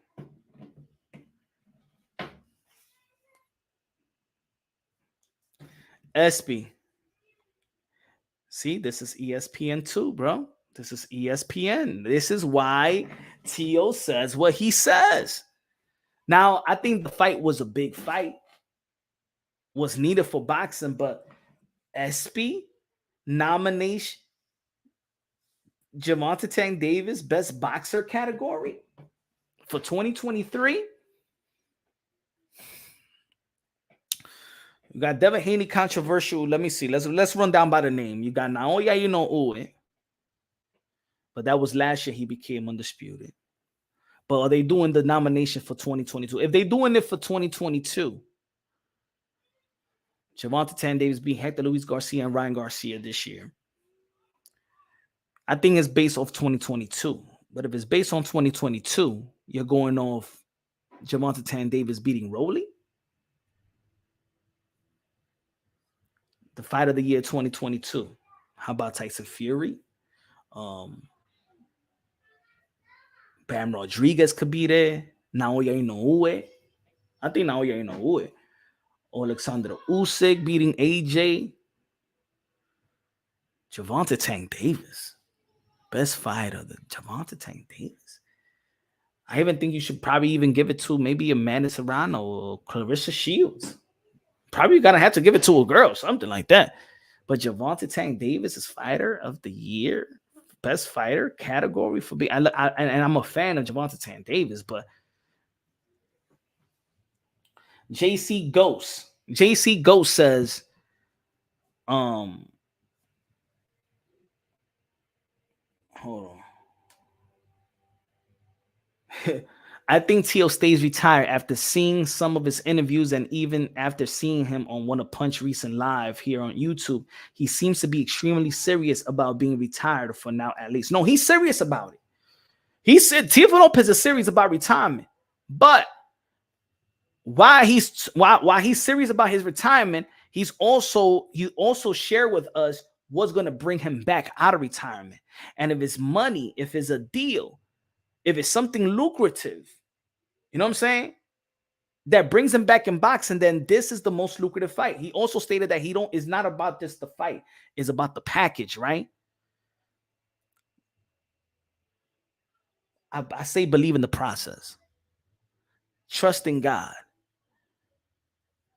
Or matter of fact, trust in your prayers, because, you know what I'm saying, is again, I don't want to sound like a fan that I want to create the career or whatever. All I'm saying is what I see, the potential on what Teofimo Lopez can be. And I think right now is the time to capitalize off that. See, when he beat Vasily Lomachenko, he shocked the world. But a lot of people seen that he got the skills. I knew what he was going to do. When he beat Josh Taylor, to remind the world, which I forgot, everybody now know for sure that Teofimo Lopez is the guy. He is the it factor. He is the leader of this generation. He is the commander-in-chief of this generation. He's the one that sets the tone of this generation. Teofimo Lopez needs to capitalize off this moment because everything what he wants and deserves happens with a Devin Haney fight later this year. With a victory, he gets everything and more. Everything and more. Everything he's been asking for and more. Everything and more. Sometimes you ask for something and God gives you, he gives you more than what you asked for. You've been asked for, damn God, man, I just need $100 for the week. You know what I'm saying? I could get by with $100, and then God brings you in. Here's a job. Here's a bonus. Here's the opportunity. The job is gonna call you, and here's a bonus for that. And boom, like he gives you more. And I think with this, I think Teofimo Lopez, in my opinion, should not vacate the world title because I just see that there's something big that's very, very near. It's something special that is nearby. Believe in the process. I believe you've been in the game. You've been molded for this. You've been molded for greatness. You've shown the world. Right now is not the time to pull out, in my opinion, just because I see something greater. I predict KO Lopez over Haney. I predict it as well. I think he finished him. Low Nose Boxing in the building. What's good? That Haney has no easy way out. He has Shakur, he has Regis, he has Tio, he has Loma rematch. His easy route is Barbosa. Facts, and that's what I'm saying. He's waiting. Hey, yo, Low Nose Boxing. Devin Haney is waiting for Teofimo Lopez to say that he stays retired and officially vacates the title.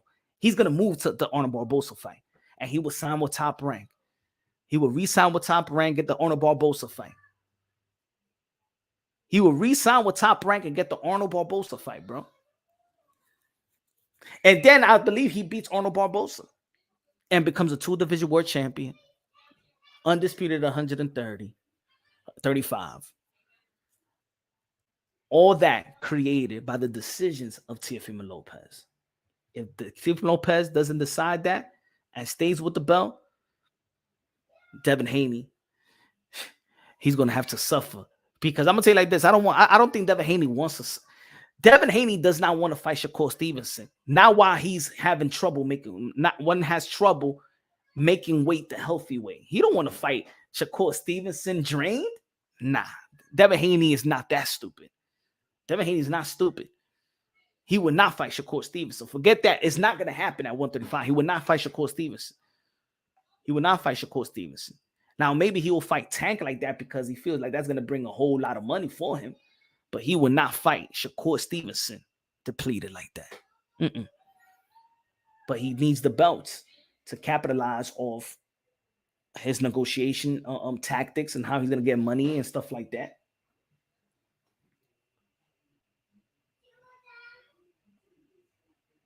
What's good, Biz? Good looking out, man. Appreciate you, man. Yeah, man. I think that this is the best opportunity for both of these guys, man. It's the perfect time. It's the perfect time, and it keeps the momentum of a 2023. I don't like what Tyson Fury has done. You know what I'm saying? He should have fought Alexander Usyk and stuff like that. And you know, we having a great year of 2023. We're watching the best fighting the best. We're watching great fights. The fight that we've been asking for is coming through fruition. We got good, decent fights. We got fights in the motion. We got Bam Rodriguez going to be fighting Sonny Edwards. We got Naoya Inoue, Stephen Fulton in the same week of Bud Crawford and Early True Spence. Come on, man. Who could really knock boxing down right now or out? In the same week, we got Naoya Inoue, Stephen Fulton, and Bud Crawford and Early True Spence in the same week. Josh Taylor Tio, Loma-Haney, Tank Ryan, Benavidez Plant, Canelo Alvarez Charlo. Come on, man. And we only in July. Can you imagine what the fourth quarter could bring?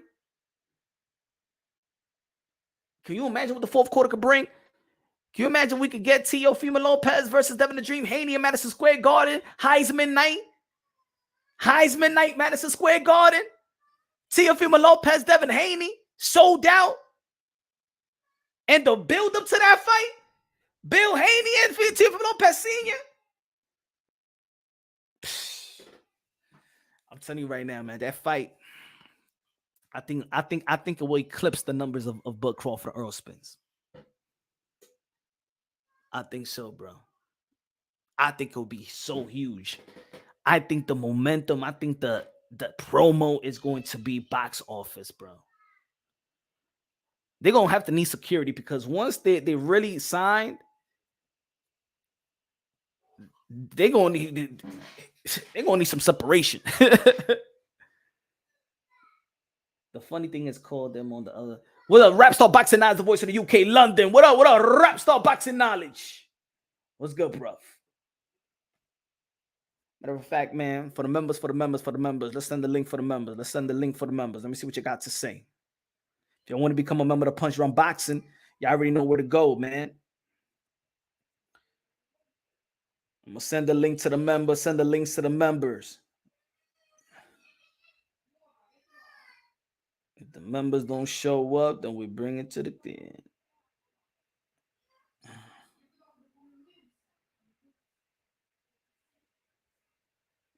There you go. Punch that fit is fire. Good looking out, man. Thanks, man. Appreciate you, bro. I send the links to the members. Send the links to the members. Y'all want to chop it up? Y'all want to chop it up about this? What you think is gonna happen? What you think should happen? Damn,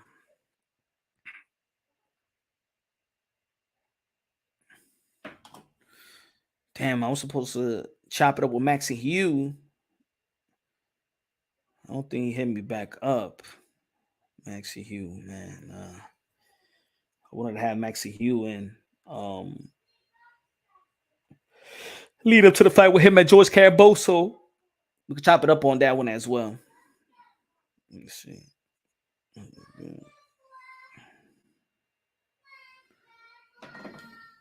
me see what the people are saying. Let me see what the people are saying in the chat. Hey, yo, smash the like button, ladies and gentlemen. Let's go. Hold on. Give me a second.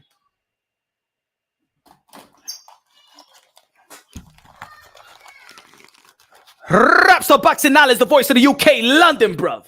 How's it going, bro? What's up, man? What's good, bruv, man? Everybody smash the like button. Everybody subscribe. Subscribe to my brother, Rap Star Boxing Knowledge, the voice of the UK, London, bruv. Talk to me, man. What you feel about this situation? You better watch how everybody's coming to subscribe to me because we got a lot of trolls coming on my channel as well. So you better watch how you keep representing my channel. My channel's going all over the place. We got fucking Crips, we got fucking Bloods, we got Mexican cartels, we got motherfuckers from all over the world. Then we got gangsters coming in thinking they're gangsters. We got trolls, we got haters for you. So you better watch out how you're representing this channel here because rap stars become explicit. So if you want to support your brother, it comes with everything. I support Rap Star, whatever's in there is in it. Rap Star, Teofimo Lopez, Devin Haney got less than half an hour to decide. Teofimo Lopez needs to decide in less than half an hour. By 9:00 p.m. Eastern time, needs to be a written official request that he vacates the title or he keeps his title, stays unretired. Devin Haney got less than 30 minutes to say if he's going to move it up to the welterweight, to the junior welterweight division. I believe that his request should have been to request for him to fight Teofimo Lopez if he keeps the belt, not a period of time awaited. But what do you feel about the chances of Teofimo Lopez, Devin Haney? Yeah, I mean, look, at the end of the day, I don't know the actual if they've only got that certain amount of time, can they make emails? Can they send requests to extend? And if they've been denied that extension, so does that mean they have to decide right now? And if they have to decide, then let them decide. Boxers need to wake up. This should have been happening before anyway, bro. This is not like, oh, today, we should be happy that they're doing this. They should be doing this a long time ago. True. I mean, the Belt Federation. I mean, we applaud in the Belt Federation, but the other Belt Federation needs to do this as well. Like, I don't even know what the fuck the IBF been sitting on their thumb without Vaseline and stuff like that. They haven't been doing shit. WBC, you know what I'm saying? We don't even know what type of rules they follow. And the WBA is just a laughing stock. They're a circus. I really don't even take the WBA serious at all. You know what I'm saying? But the WBO, like I told you a long time ago, and I said, we was talking about the Canelo Alvarez and John Ryder, and I said that fight was never ordered, that the WBO makes everything public. Everything is public. Whatever is mandatory, everything that they order is made public. Yeah, it's just a weird situation with these sanctioning bodies, bro. But I mean, you see, the WBC told me, everybody who fights for me, Rapstar, they're my family members. You know what I mean? Mm-hmm. And I'm willing to work out with all my fighters. When the WBC is willing to work out with every fight, if you're going through a divorce, right, or you're going through a mental stage, you just call up the WBC, they'll back you up, right? Mm-hmm. Because at the end of the day, you got to look at the sanctioning body has their own rules. They're thinking, okay, these are our puppies, these are our kids. We got to help our kids. They have a different relationship with their fighters, bro. So they're willing for their fighters, like personal problems, the boxing will accept that and, you know, hold you back. They'll be able to work with you. You know what I'm saying? Now, you got fights that can't happen, like Tyson Fury. Now, they're backing Tyson Fury up for fighting the UFC guy because Fury's their client, one of their big products, right? So sanctioning bodies have been working with people for a long, long time. Now they got the WBO. They're trying to make it, oh, you got that long. Then why is the WBO doing that? Is it because they're not getting no love? They're not getting that money enough in time? Do they want to keep speeding up the process? Are they looking that fighters are taking the piss out of them? What's going on?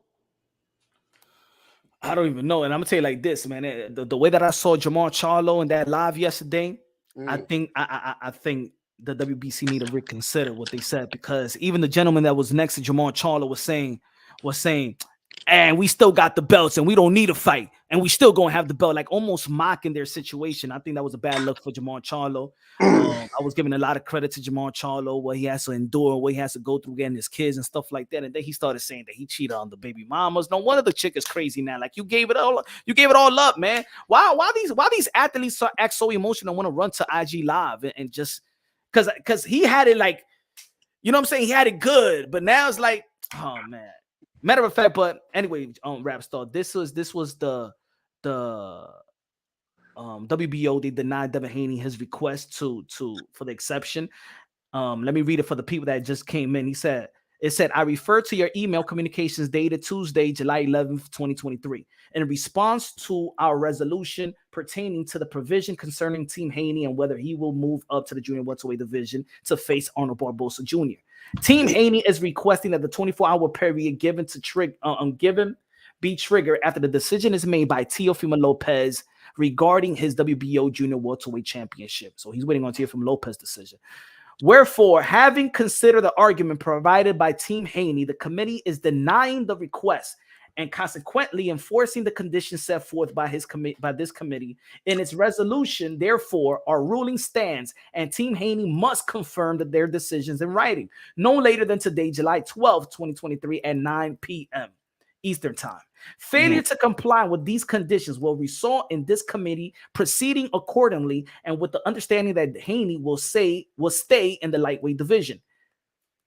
So, that's what the request that was denied by the WBO earlier today. Devin Haney wanted more time. Devin Haney wanted to see what Teofimo Lopez is going to be doing first, and I feel like Devin Haney has been doing that for a while now. It's not this, we just see it in writing, but Devin Haney has done a great job in capitalizing off Teofimo Lopez decisions, whether it's decision, like I said earlier, whether it's decisions of moving from the WBC to the IBF, the decision losing to George Kambosa, his decision, and now this decision. He's going to be waiting on Teofimo Lopez making a decision whether he's going to vacate the belt, stay retired, and stuff like that. Because I do believe if he stays retired, vacates the belt officially, that Devin Haney is going to seek the easy fight with Arnold Barbosa and become a 2-division world champion. What do you think about that? I mean, they're all opportunities, right? I mean, at the end of the day, if Haney takes that opportunity, then he can be a two-time world champion, right? I mean, two-weight world champion. So ain't nobody can deny him that. But at the same time, Arnold Barbosa ain't no Teofimo Lopez, bro. Ain't nobody getting up for that fight like we would have done for Teo and Haney, right? So again, I think this Barbosa guy's been hanging around on Teofimo's name, right? Yeah. So I don't really know about how hyped up I'm about that fight. I'm happy for Haney to get an opportunity to be a two-weight world champion, but I'm not really hyped up about that fight, bro. But that's only if Teofimo Lopez vacates the title, then it's terminated. The order of Jose Ramirez fighting Arnold Barbosa is terminated, and the Devin Haney and Arnold Barbosa thing is terminated as well. But what the funny thing is that we've been asking Devin Haney to petition, to request the belt federation, whether it was the WBC in the past and now the WBO, to fight a Teofimo Lopez. Devin Haney know exactly how to petition and request for a fight. We've seen it when he was with Matchroom Boxing. We've seen it with the Jorge Linares. We've seen it with the Gamboa. We've seen Mauricio Sudamon publicly stated that we have given you everything that you ever asked for. But has he ever asked for Teofimo Lopez? Who, Devin Haney? Devin Haney. Well, right now, I don't think Devin Haney has to ask for Teofimo. He got to wait to see if Teofimo's going to fucking defend his belt first now. Right? I don't know. I don't think so. Because remember, because if Teofimo don't decide to fight, then ain't nobody can say nothing. No, I'm saying the WBO is requesting Teofimo Lopez to confirm his vacant title because they so right now for the WBO, he's still their champion. Right now, they still feel like Teofimo Lopez is still the champion. If he, you know what I'm saying? That's why we need him to confirm that he's actually vacating. So I'm just saying with the request, now we see that Devin Haney know how to send his lawyers and business handlers to request for what he wants. I always been saying that. You know what I'm saying? Devin Haney's not the only one. All the fighters does it as well. Of course, they ask permission, they send requests. We've seen it in Belt Federations, you know, when they got their event, their conferences and stuff like that. But when Devin Haney wants something, he knows how to ask for it. I'm saying, why don't request the WBO and said, if Teofimo Lopez keeps the belt, we want to move up to the junior welterweight division and fight Teofimo Lopez. If you know how to send a request while you resent a request when they're not even asking for a request. You wanted more time to see what Teofimo Lopez is going to be doing. Why in that same request that we just read, it should be saying if Teofimo Lopez does stay with the title, we're requesting to be a mandatory challenger to Teofimo Lopez. Yeah, I don't know how that works. Can they do all requests at once, or do they need to wait for Teo to decide, and then once Teo decides, then they can send out the request? I don't know how that works. No, but I'm saying he doesn't. They could send that same request, and if Teofimo Lopez says no, then you know what? If I'll play my cards like this. If Devin Haney really wants Teo, again, he sent a request saying he needed more time. They're gonna see what Teofimo Lopez going to do. No, I will request if I'm moving up to, I don't want to fight George Kambosos. I want to be lined up. Remember, because they told Devin Haney that he's a super WBO champion, so he got veto to put himself in position for a world title. That's why he was going to fight. If Devin Haney, if Teofimo Lopez vacate the title for officially, Devin Haney will be fighting for a world title with George Kambosos. Feel me? So he's in line to fight for a world title because he's a super WBO. He got veto as a super WBO in the lightweight division. So if you know that, request to tell the WBO if Teofimo Lopez does keep his world title, I want to request to be the mandatory to Teofimo Lopez for that world title, using my power and my veto. That's what I'm saying. If he really wants Teofimo Lopez, put it out there and say, yeah, I will move up to the junior welterweight division, but give me Teofimo Lopez. If I don't fight Teofimo Lopez, then I'll start. I will stay trying to negotiate a deal in the 135-pound division with the Shakur. Wait for this Tank to get out of jail, or I'll be talking to Eddie Hearn and see what happens with the in the WBC route with Regis Prograis. Yeah, I don't know if Teofimo Lopez is what they really want. I mean, they might be looking at all options. Maybe Teofimo Lopez is not every option for everybody, right? They're probably looking at every single options and they're probably going to see what's the best option for Devin Haney. And if Teofimo Lopez is part of that option, then they'll have to consider putting a petition in for him. But I think they're more going to look at what's going to work for them, and let's see what's going to happen to everybody else. Ain't nobody chasing each other. I don't think they're going to say, oh, our life depends on Teo. I think they're going to have to wait to see how this unfolds, and just to see what. I do think Teofimo Lopez got to make his decision anyway, before anybody decides anything. Teofimo Lopez is the guy that really needs to make his decision in the next couple hours. But I don't want to hear no bullshit in a couple hours. Oh, we're going to give both guys extension. You said that's already been denied. So let's see what Teo's going to do, because Teo already promised everybody that he want to retire. So if he's already told people that I want to retire, his brain has been somewhere else anyway, mentally. I say, but this is what I'm going to say. The thing is, we speak about the retirement. We already heard the retirement. We already know. I spoke to Teo. We spoke live. We'll speak behind the scenes or whatever. But I know that he wants to retire. That he wants to retire because of because certain circumstances. His retirement is not a guy that I want to retire because I said I'm done with boxing and I'm good and it's time for me to go and like a Manny Pacquiao retirement, like one of those, you know what I'm saying? It wasn't. You know what Teo's been doing, Punch, for the last 2 months. Last month since he beat Josh Taylor, he's been downplaying Devin Haney fight himself. Yeah, he's been downplaying the Haney fight. I don't need to fight Haney. That's not really what I don't think people want anymore. I don't know what he's been saying. Like he's not even ever speaking about that fight like that. But then at the same time, you can't also keep downplaying while he's capitalizing off your decisions.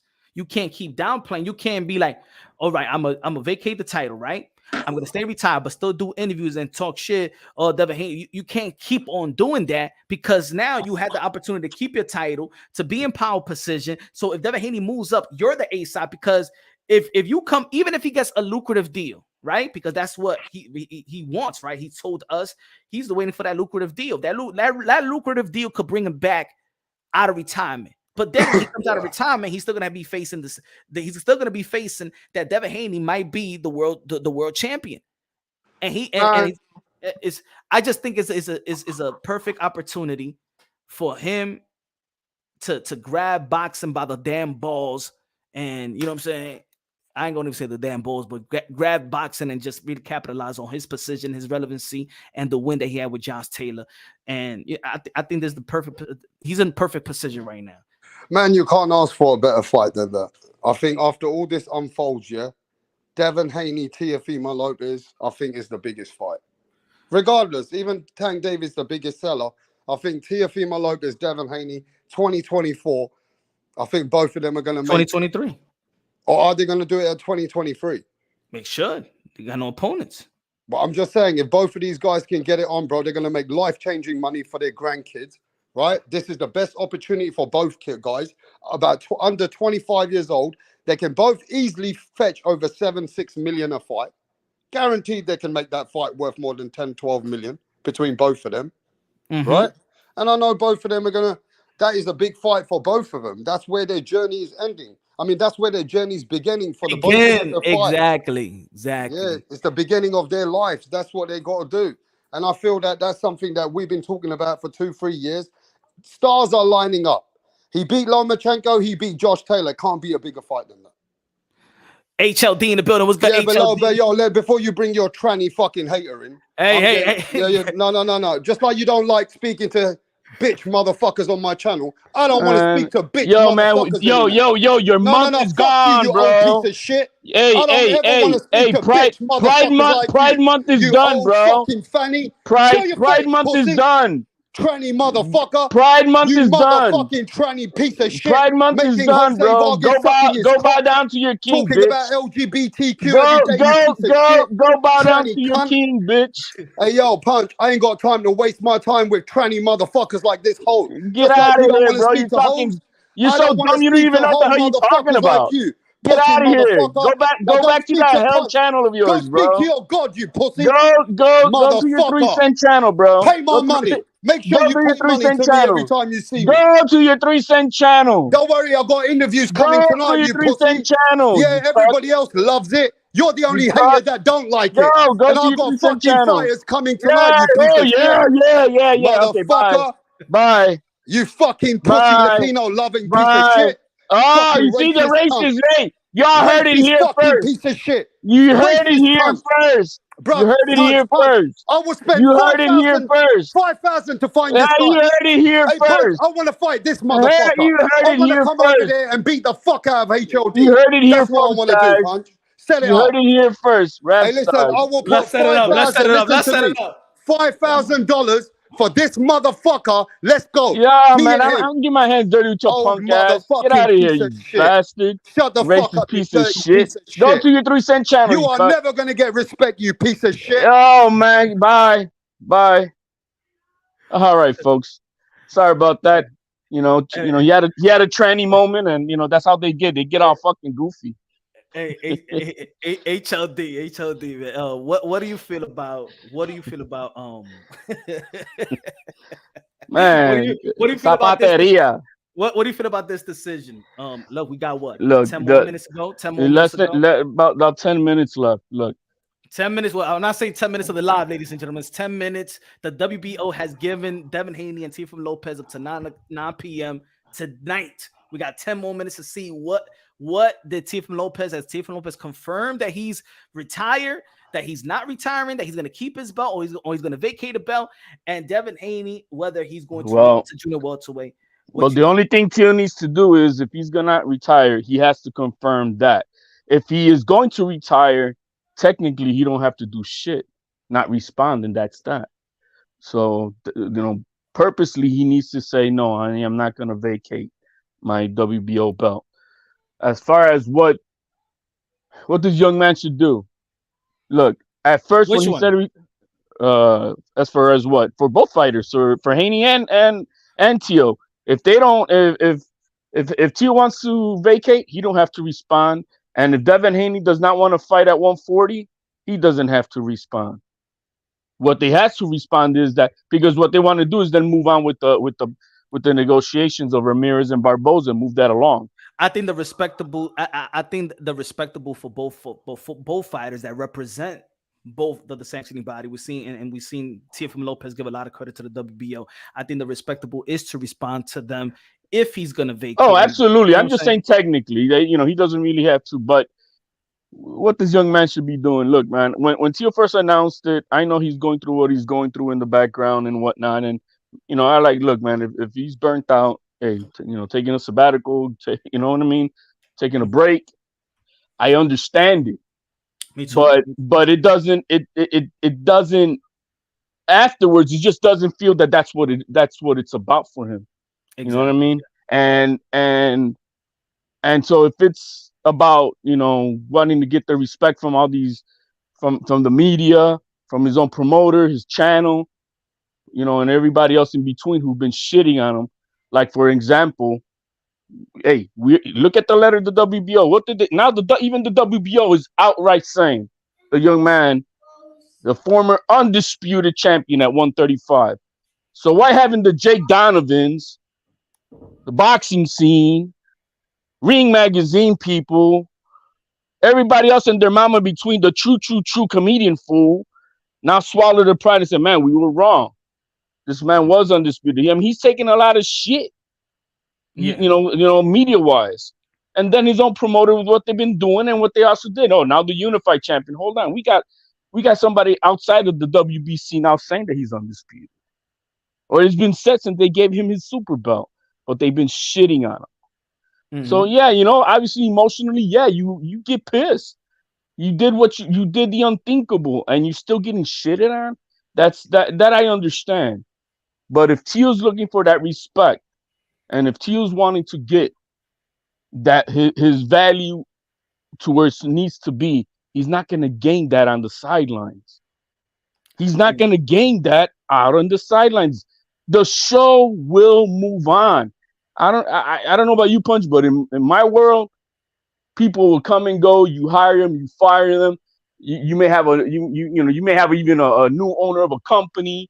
It doesn't fucking matter. The show will go on with or without you. Boxing will move on. That's sad.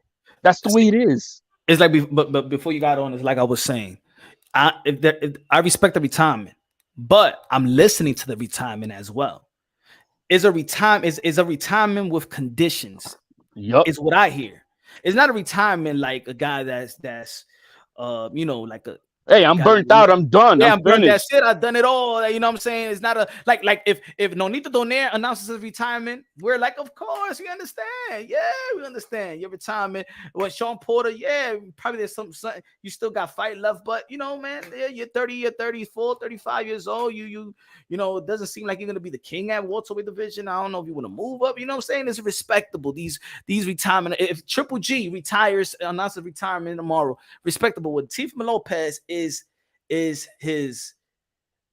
retiring because he don't Of like the what's going on bullshit. of the bullshit. Is the bullshit. So, and also he talked about it that he's looking for a deal. So if you're retired, why are you looking for a deal? Exactly. You know what I'm saying? So exactly. so I gotta break it down like, yeah, you retire, but you're retiring with these conditions, and you'll be back if you get what you're asking for. You know what I'm saying? This is not a burnt out really retirement that you played out on the line, you sacrificed everything in life, and you have done that. But it doesn't seem like a retirement that you're really finished with boxing. You're still in the gym. He said he was still going to be in the gym. He's still going to be in shape. He wants to teach. It's in his blood. He wants to teach. He wants to teach the youngsters, want to give them pointers before they enter the sport of boxing. So, but you're going to give them pointers, and they're going to enter the sport of boxing like you left it. You know what I'm saying? And I agree with you in the sense of you're not going to change boxing. You're not going to change boxing. No, man, it's too wild west. They'll make a star out of something that's not a star, and they'll shine turd and make it look like gold, and they'll tell you this is the shit, and they'll sell it. That's the way it is. You know, so he right now he's got 4 minutes. I really hope he doesn't let himself down. Because at this point, when he's talking about it's because of the bullshit, yo, you have to grind. You got to keep working harder, and you got to erase all doubts from everything. Work yourself out of this fucking contract, and now fucking earn your keeps. Change your surroundings and everything else in between. Tio got the nature of the sport on lock. When some people look at boxing like the sport of boxing, some people look at the business side, and some people are just they know that boxing is a business, right? Some people just want to look at the sport and don't want to understand the sport, the business side. Teofimo Lopez has done great things in the sport. In the business side, now this is the time to capitalize. Yes. Now this is the time. Now, whether people believed in you or not, whether even your own company believed in you or not, with the win with Josh Taylor, that's it. There is no doubt. There is no doubt. You're that guy. Everything that probably you're frustrated, you're gonna get it. You're probably gonna get it with this fight or after this fight if you have with Devin Haney. And then on top of everything, man, how you gonna open the lane so that Devin Haney could come and eat your candy and fight Barboza to take your belt? Because that's the only reason why he's asking for an extension. Yeah. Then you're gonna again. He's capitalizing off your decision, so he's gonna capitalize off your decision, and then you're still gonna call him that he's a fraud. You're gonna feel that his career is a fraud. But at the end of the day, he's still capitalizing off your decision. You're opening the doors for him to fight for a world title, not against you. Don't make that happen. And the tide of respect punch, the tide of the respect that he was not getting. That's been changing, but like you said earlier, he popped a balloon and people praising him when he started talking with the retirement. So at that moment, it stopped the momentum. It did. And so he there's things that as much as I understand, and I want to clear it, as much as I understand it, as much as you know what I'm saying, I rock with T.O. 100%. Oh man, you know that. But he did pop the air balloon with the retirement. You know what I'm saying? He popped the air balloon with the praise that he should have gotten with Josh Taylor. Right now, people still be talking about it. People right now feels like, hey, yo, I can't wait for the next fight. I can't wait for Tank or whoever. Everybody will be like, man, we can't wait, Tio. We can't wait. All these exactly. Like that, but you didn't give people enough time to even dream about it. Now the people's like, Is he retired? Is not retired? And now you're doing it in a year where everything is happening in boxing. See, right And now, he don't have to say face. Yo, you don't have to say face for anybody that you said he retired. Man, just tell him, yo, man, you got a minute. Hit the email button. Boom. I'm gonna. Let's get this going. Let's get this shit going. You know, because he's doing it. I think he's doing a disservice to himself. And yo, man, he's got fans out here, man. He's got fans out here. You know, so I hope he considers everything and truly does what's best to because the game needs him, bro. I mean, look at all this bullshit. Since when does Tio ever have? We already know what Tio wants next, right? You know what I mean? We're not waiting and marinating and all this bullshit. You got all these motherfuckers ridiculing. Oh, he ain't gonna fight Josh. Man, look what he did. I mean, when they were talking shit, him calling out Lomachenko. Look what he did. You know what I mean? So hopefully he and look, the frustration of you know these promoters are favoritism. How you say the word? They got favoritism towards certain fighters. Towards Haney and Keyshawn and Shakur Stevenson. Well, you're gonna keep on giving them that lane. Nip it in the bud right now. Cut that shit out right now, Tio. This is your opportunity right now. Because at the end of the day, Devin Haney fights you at 140. You know right now you the one with the belt. Let's not even forget what the Devin Haney fans was talking about with Shakur Stevenson. Oh no, he doesn't got a title. We got to take the 25% because he never became a champion in the lightweight division. He got nothing to offer. Well, Devin Haney really got nothing to offer Teofimo Lopez. He got no belt. So hey, take the 25%, right? They got to run up the same energy, but I know they not. But anyway, I just think that this is the perfect time to keep on humbling the people. I do think with the hard work you put in for all your life, I want you to capitalize what you feel you that we all feel that you earn. You should be one of the highest paid fighters in boxing. You should be. But Floyd Mayweather felt the same way. Other fighters felt the same way. They had to go through the Corrales and the Luis Castillo and the Zab Judah, and then reach to the point where he fight Oscar De La Hoya, and then he became a $25 million exactly fighter. It took Mayweather until the De La Hoya point, then worked 10 years in the game, you know, raping the game basically, right? You know what I mean? He was just, hey, let's make all this money now, but it took him until the De La Hoya fight. It took 10 years almost. Like if Shakur is getting $3 million and Devin Haney was getting his $3 million and Tank is getting his money, it's not about looking at their pockets. Don't get mad and blame. You can't blame boxing. You if they negotiated their deals to get that type of money, Tio should be like, what the fuck my management is doing. Exactly. Hold on. Don't get mad that ESPN or Top Rank. What is my management doing that these guys are getting paid and I'm getting less than these guys? It has to be with the negotiations. What the bottom line is, why did his guaranteed deal that he had on the table have it had the condition that it dropped after he lost the fight? Did Canelo's pay drop? You know what I mean? After he lost to Bivol? And with the 3-fight deal that he had with, you know what I mean? It should. So that's his manager. You can't get mad what the others got because they played the game well. Don't hate the player, hate the game. And then you said it yourself right there, Punch. You know, I don't know what look, McWaters, I don't know what he did, but obviously Tio's not happy with what he's getting, and that has a lot to do with it. And the thing was just going by what Teofimo Lopez has mentioned in interviews. He does mention these guys getting paid. He does mention Devin Haney's career. He does mention, that this guy, that the Tank is a pussy. He does mention all these guys and stuff like that. Okay, whether people agree with it or not. Look, Shakur's team. Look what Shakur's team did, huh? Both Shakur's co-managers, Jay Prince and damn, I just typed his name yesterday.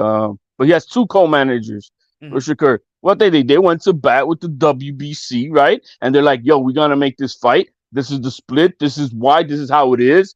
You know, you gotta have people coming to bat for you.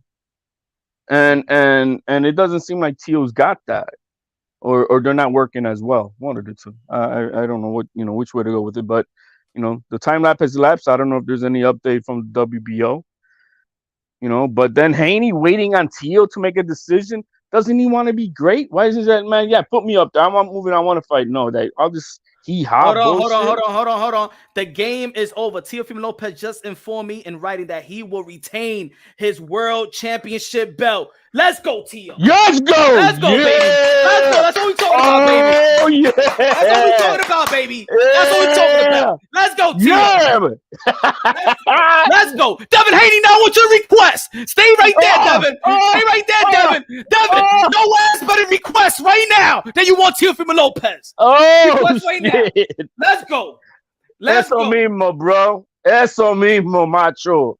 That's what I'm talking about. Let's go. Let's go now. All you Devin Haney fans right now, come to Punch Roll Boxing right now. He better request to fight Teofimo Lopez now. I want to see his fucking balls right now. Let's go. Let's go. Let's go. Eso mismo, gallo. If you know how to request to get some time, now I want the request. Devin Haney, I want you to request the WBO. I, as the super WBO champion that I got vetoed to put myself in position for a title shot, I want Teo. Now. Hey, punch. If Haney doesn't request it, is that a duck after saying he wanted an extension? Duck, motherfucking duck. Duck, quack. Quack, motherfucker, quack. I'm going to be on the neck right now, yo. Now I want y'all. I want y'all to petition right now. Let's go. Come on, Teo. You got too many fans out here, man. It got your butt. Let me see what he...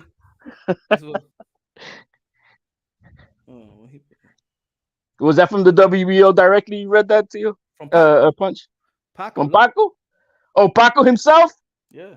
No. So mismo. Come on, man, Teo. Let's get on their fucking necks. Teo, now get on their fucking necks. Let's go, Teo. Let's go, Teo. That's what I'm talking about. I got belief in my guy, man. He knows what he's doing. Let's go, Teo. Let's go. The commander-in-chief. The commander-in-chief. That's what I'm talking about, Teo.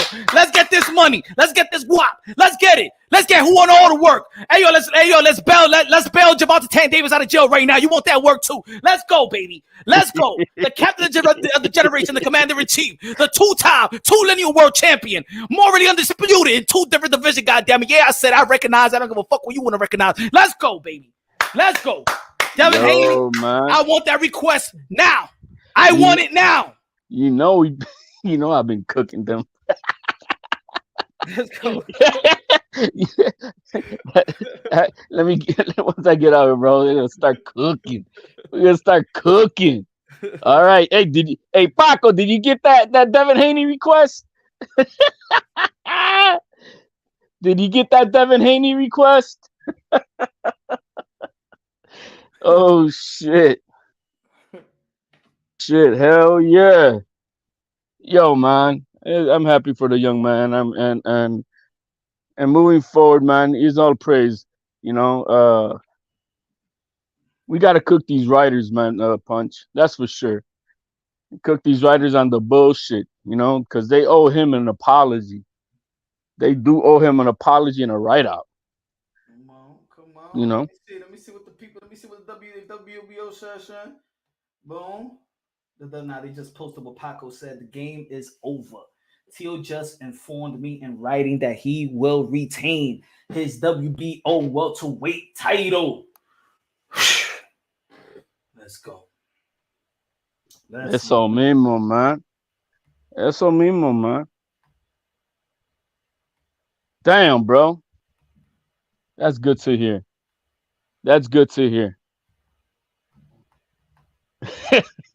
Carajo. Yo, Punch, you gotta know, man. I'm like, man, I was a little tight, man. I was tight.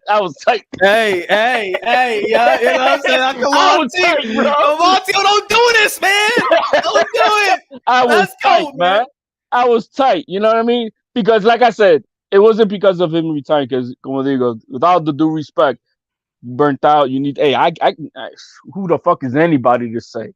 pero with all the issues right in the background and whatnot, pero if it's because of the politicking bullshit, no, man, can't let these motherfuckers run you out the game. You gotta turn the tables on their motherfucking asses. You're the chessboard. Samir con los 2 pesos de Super Chari Chari Parique. He says, Samir, good looking out, man. Appreciate you, my brother. Samir said, Devin, where you at? Dev, I want you to, I know you know how to request. I know you know how to do it. I know you know the process of it. I know you know how to send the lawyers to email, WBO, and Bell Federations. I just want you to do it today again. And say that you're moving up to the 140-pound division to face Teofimo Lopez. Easy. Just like you asked for the extension, just ask for the fight. And trust me, you will get the fight. Teo will want to fight you. David McWater is going to send it. You're going to have the deal. You're sitting down with Bob. Bob probably got a plan for y'all as well. Like he said before the fight, when you fought Lomachenko, and before the fight that Teofimo Lopez had with Josh Taylor, is there. And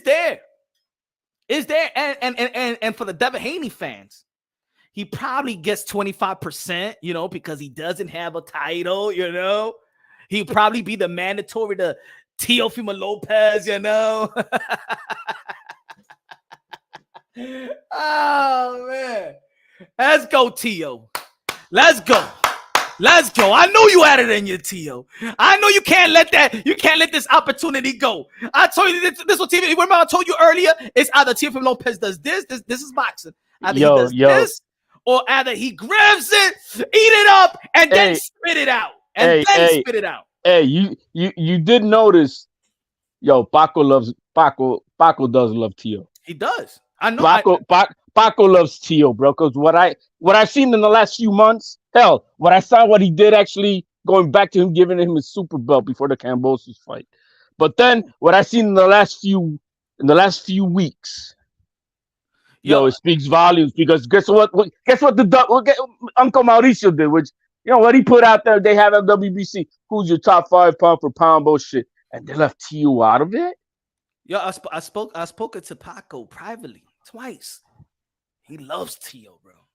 Le gusta los cojones que tiene ese muchacho. And to be honest, and I said it, and Teo said it as well.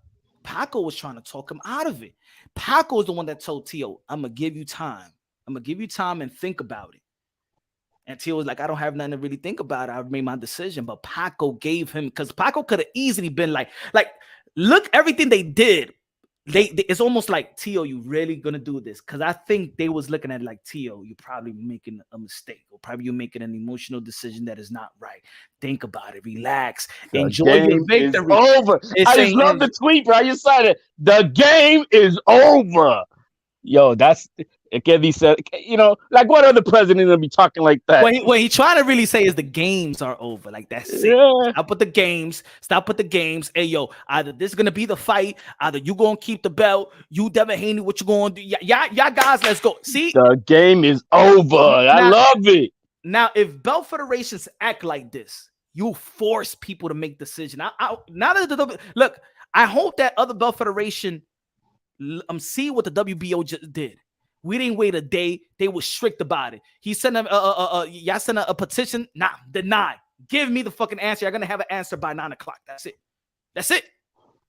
If all the belt federations act this way, like if the belt federation would have acted like this last year with Bud Crawford and Earl the Truth Smith, that fight would have happened.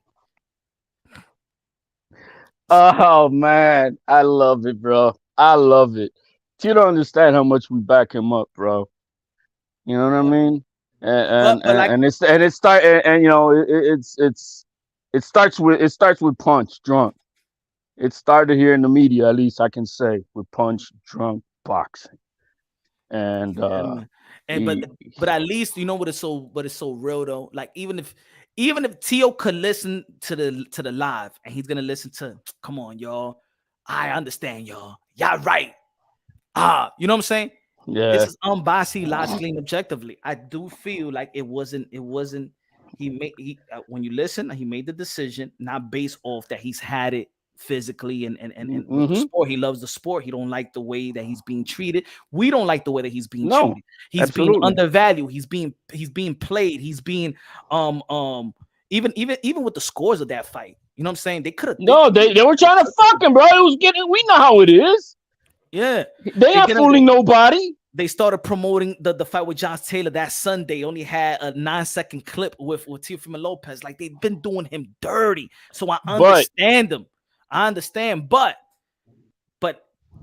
even when somebody's hating on you, right?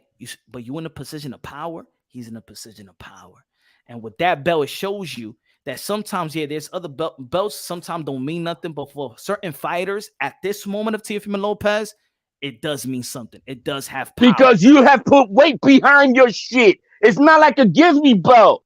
You put weight behind it with sweat, blood, and tears and performances in the motherfucking ring with the oohs and ah of the entire boxing public community. Everybody sits on this shit like, damn, ooh, ah, coño, wow. Huh? What's the most exciting lightweight fight in the past 10 years? We still talking about in 2020, October 17th. Teo Lopez beating fucking Lomachenko. And 10 years from now, when people say, well, it's going to be the most exciting fucking fight talked about at 140, it's going to be Teo dominating Taylor. Hey, yo, this is the difference between, let me say it like this, and I'm a killer with this one. I know this is going to kill the haters. This is the difference between Teofimo Lopez and Devin Haney when he wants to drop a belt. When he wanted to drop the Ring magazine, the Ring lineal belt, Dougie Fisher was like, I send it. We'll give it to somebody. I send it. As a matter of fact, Dougie Fisher said, I will go there personally and get it from you. When Teofimo Lopez was saying that I want to vacate the belts, the Dougie Fisher and the Ring said, no, keep it for a year.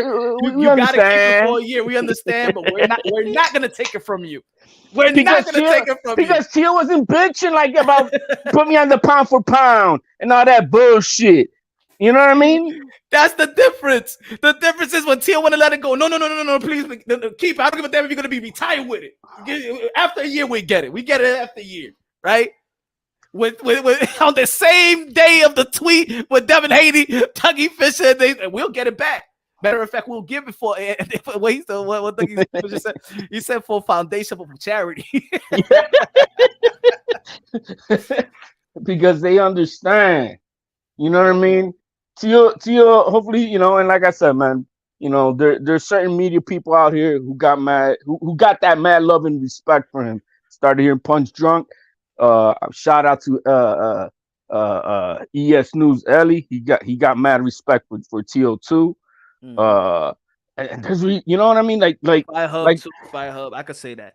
You know, when I know that they got respect, it was that time when it was we was in the lobby and it was me, Ellie, Marcos Viegas, Raider Raheem, corner boxing and stuff like that. It was a couple of us, but it wasn't a lot of people because, you know, he lost, so a lot of people wasn't there, right? But it was waiting on interviews. But we saw the condition that Senior was in, and we was like, we ain't gonna do that. Nah, I'm not gonna interview. And Teo and Senior was like, oh, let's do it. I'm like, nah. And Ellie said, nah, I'm not gonna do it. And Marcos Viegas said, nah, I can't. Nah, I don't want to do it. And they were saying I'm doing it for the strength of Teo. Raider Raheem was like, fuck it. He's from across the pond, right? Isn't he? Nah, Raider Raheem. Nah, yeah. He's from here. But I always hear him working out there. He's Dave Chappelle's right hand man.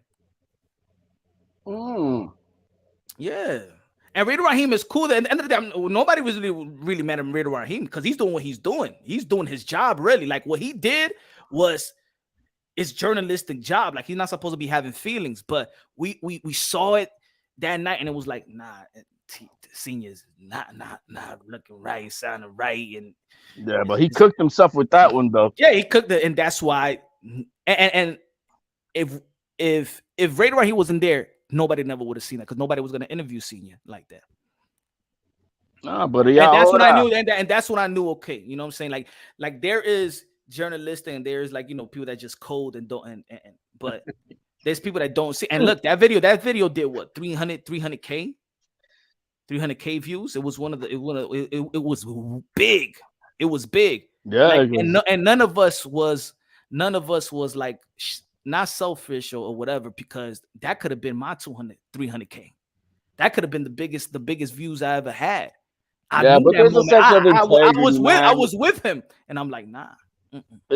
Boxing is a small community, and you gotta play your roles right. You know what I mean? It's one thing if one person goes on their own live and they do their own stupid shit, kind of like what Maul did, right? He did that. It wasn't like anybody exploited. He exploited himself. That's a different story. But than having to, like, have Agent Broner come in and it all fucked up and do Let me some see. stupid thing. Let me see what Rick is going. Rick haven't said nothing. Who, Come Rick? on, Rick. Rick, Slick come Rick? on, Rick. Huh? Manager that Manager Barbosa. Jose. Yeah. Yo, that guy got me blocked, bro. You be going, you know what it is? He cool, bro. But he's cool. And he ain't cool to me. Nah, he cool. Yeah. I do. Let me see. You got my comments, Matter of fact, let me see if let me come through. Let me see if he come through. man. I dare him to. Hold on. He Let him know that HLD's on the panel. Let's see if he comes on. Or don't tell him. Maybe he come on surprise. I call him the bus driver, going crazy up the mountains with Barbosa, bro, because his career is going nowhere, man. They should, and you know what? They still should fight though. Barbosa and Jose Ramirez. If Rick was saying a title eliminator, yeah, final elimination, yeah. I think that's an easy fight to make. I think that would be the best fight for Barbosa. Oh man, look, I like Barbosa, bro. I like Barbosa as a dude. He's a cool dude, as far as family man and whatnot. But when as on the competitor side, he was saying, well, I hope this guy retires so that I could hold on. You rather fight for a vacant belt and try to take the belt off the champion? What type of fucking competitor are you, bro? You know what I mean? That makes no damn sense to me. And he lost it right there with me, bro. Plus, he outpressed himself with, twice. He could have fought Teo before, but he didn't want to. That's why Teo ended up fighting Sandor Martin. He could have fought Regis Prograis, but what did he do? He outpriced himself again.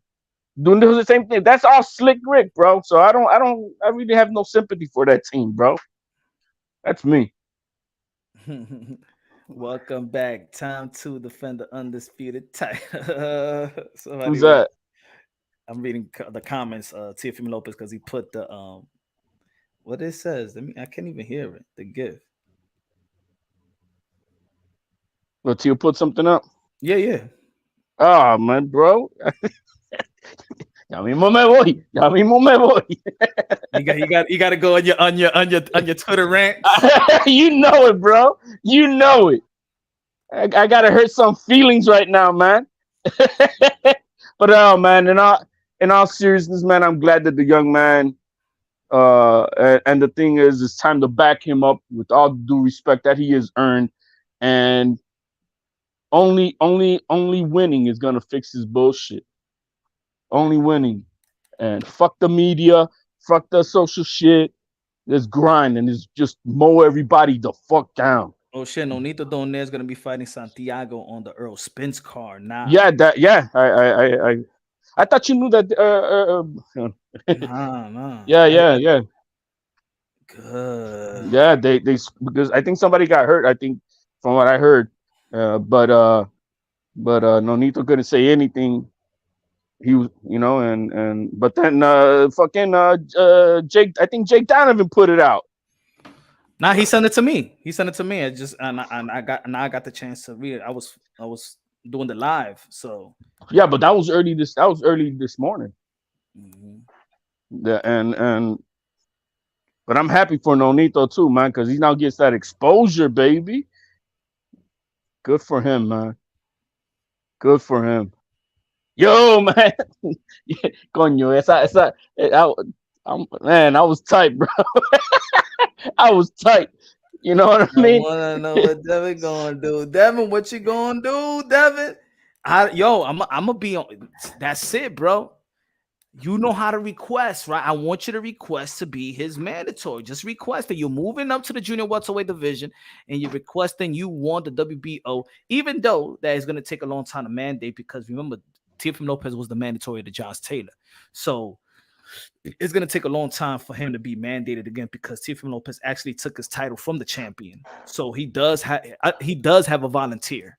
He could get if he wants to, if he wants it. I mean, maybe Teo said, "Okay, I'll take it." But if you request it and they own that fight as well, because I believe, look, if Teofimo Lopez wants to get paid, if Teo wants to get paid, he's going to have to keep on fighting the likes of each other, Josh Taylors and the Devin Haneys or the Ryan Garcia, because at this point, Teo already got a legacy.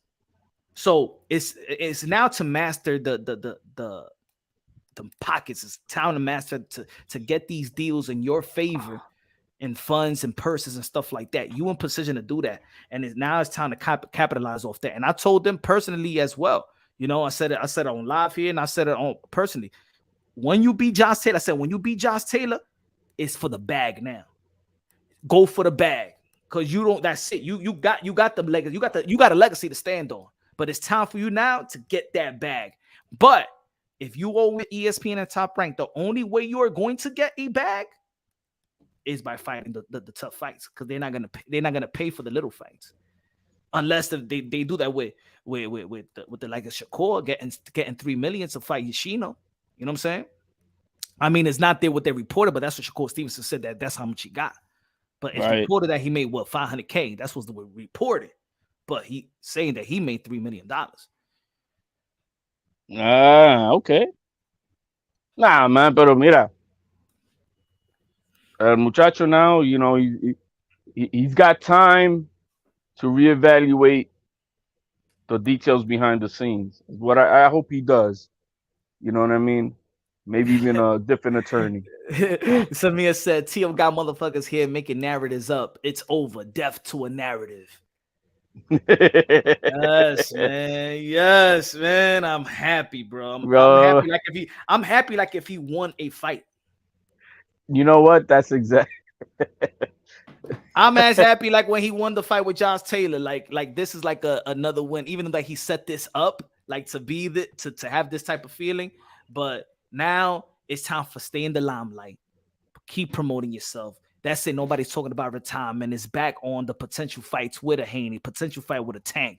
Now, be that guy now. Just stay out there. Talk about these fights, because the more that you talk about these even fights, a Ryan Garcia, bro. I don't give a fuck if he thinks he's easy pickings to. He'll get a bag out of the Ryan Garcia fight. You know, and Ryan Garcia, he'll get a bag with Rolly. But that's it. But this is what I'll say. Talk the shit, but don't say that you won't fight them or they won't fight you. Just say, I want to fight these guys. Y'all know. Look, Teofimo Lopez can easily say this. Y'all don't even got to question me if I want to fight these guys. I gave y'all Lomachenko when Gervonta Tank Davis wasn't ready to fight him. I gave y'all Josh Taylor. Y'all can't even question me. I'm two division lineal champion for the reason. It's because I fight the guy. So I don't even have to promote or try to convince you who am I. I'm the man. I'm the man that beats the man. That's why I'm two lineal champion. It's up to them. Is y'all gotta call these guys out if they're ready to fight me. I'm wearing two lineal titles for a reason. Stand on that. Stand on that all day, every day. Stand on that. You know, and let's keep that same mindset that had you working hard towards Taylor, towards Lomachenko. Devin Haney said he want to move up. Bring it. You know, what? Hey, you saw my rant. What was it, bro? That man is only looking for the lowest risk, highest reward. I bet he won't challenge Teo. You didn't get the extension, right? All right, so now it's even terminated. Whatever that job, the Honorable Barbosa and Devin Haney. But now send another request. Send a request to the WBO that you're willing to move up. You're willing to move up to fight. He needed to do it. He needed to do it before the time expired, though, and he didn't do it. That we know of. No, they would. No, but now what happens? They're not gonna because now I don't know what they're gonna. But it revoked because they said if you do not submit that you're gonna come up to 140. that means we are going to assume that at that point you no longer want to come up to 140. You'll be staying at 135. In other words, they're going to move on from. Yeah, even if you probably request again, I think because like I said, that's a duck. He needed to put it in. Yeah, I don't give a fuck who it is. If he retires or not, I want to fight. You know what I mean? Shakur's on his ass with the. Shakur's on his ass. WBC got to make a fucking ruling too with Devin Haney and Shakur. Real estate said Punch is allowed to fight for all the belts at a catch weight. They will all have to accept the request. I think if it's a big money fight, it depending. I think the WBO will say yes to it. I think the WBC will say. I think the WBO will say. I think they. You know why? Because I think they will say yes because the WBO will say yes because that's both of their champions. Why not? They're gonna get both sanctioning fees anyway. Well, at the same time, the thing, yeah, you're right, Punt. Because at the same time, it's it's not like they're gonna mandate a Barboza to fight Tio.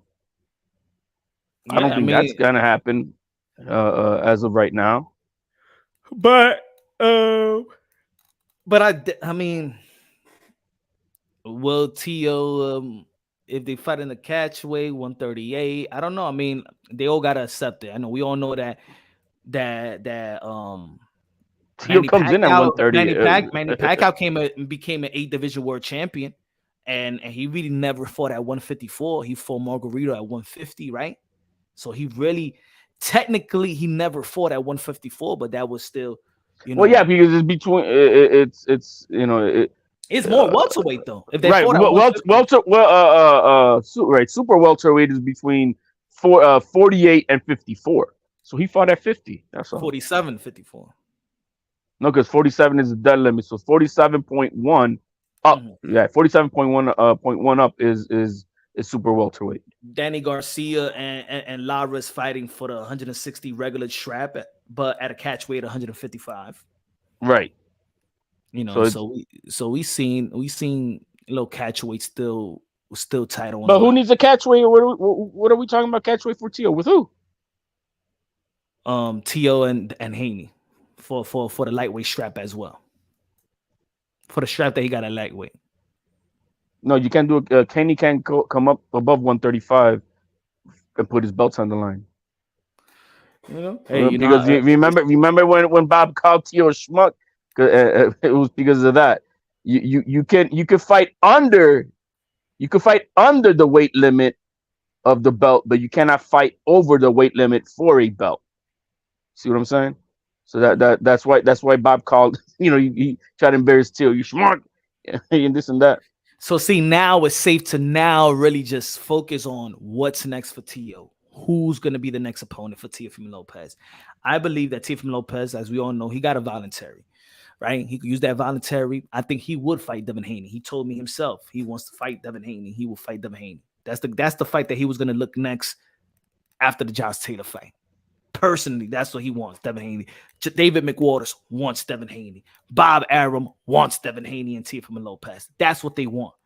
So they're going to approach Devin Haney with the fight, just like they probably going to. Well, they already did, though. They presented 3. Bob Arum presented to build 3 fights. The winner of Josh Taylor, Teofimo, Shakur Stevenson, or Lomachenko. Which one of those 3? That's what he offered him. I think it'll be smart for Devin Haney to fight Tio. He will get paid again. He's gonna be on pay-per-view again. It's gonna be a bigger fight than the Lomachenko fight because they're gonna know how to promote them. Tio's gonna promote, and Tio's side's gonna promote better than y'all. You know what I'm saying? With the Lomachenko, it was even hard to promote because Loma is. Let's go, champ. Hey, yo, man, we celebrating out here, man. Like if you just beat Josh Taylor, he said apparently the whole squad wants me and Ryan Garcia. I want Ryan Garcia as well. You need to get. It's time to get paid. It's time to get the bag. Take them all down. King Kong ain't got shit on you, bro. Let's do this. He already standing on legacy. It's time to get that whop. Time to get that paper. Time to get the grains. Time to get the cash. Cash money. Proud of you, Tio. I know. McWaters. I remember had a chat with McWaters. I know McWaters want that Ryan Garcia fight. You know what I'm saying? That Ryan Garcia and didn't Ryan Garcia say he want that fight with Tio? You remember when he was gonna be fighting let's go. Chan Shed, who is better for me, Haney or Garcia? Oh man. Okay. Tio. You know somebody asked for that extension that got denied, waiting on you if you're gonna retire and all this shit. You know, because they wanted to fight Barboza easily and get away from Shakur, Loma rematch, and fucking Regis Prograde. Now they can't. Who's better for you, man? Two lineal champ stated, who is better for me, Haney or Garcia? That's a tough one because one is Garcia is a big. Both of the fights are big. Both of the fights are big. I think that for me, it's equally like entertaining and big. But I think it'll be, it's tough. It's tough. Nah, it ain't tough. Tio, fucking put it out there, man. No.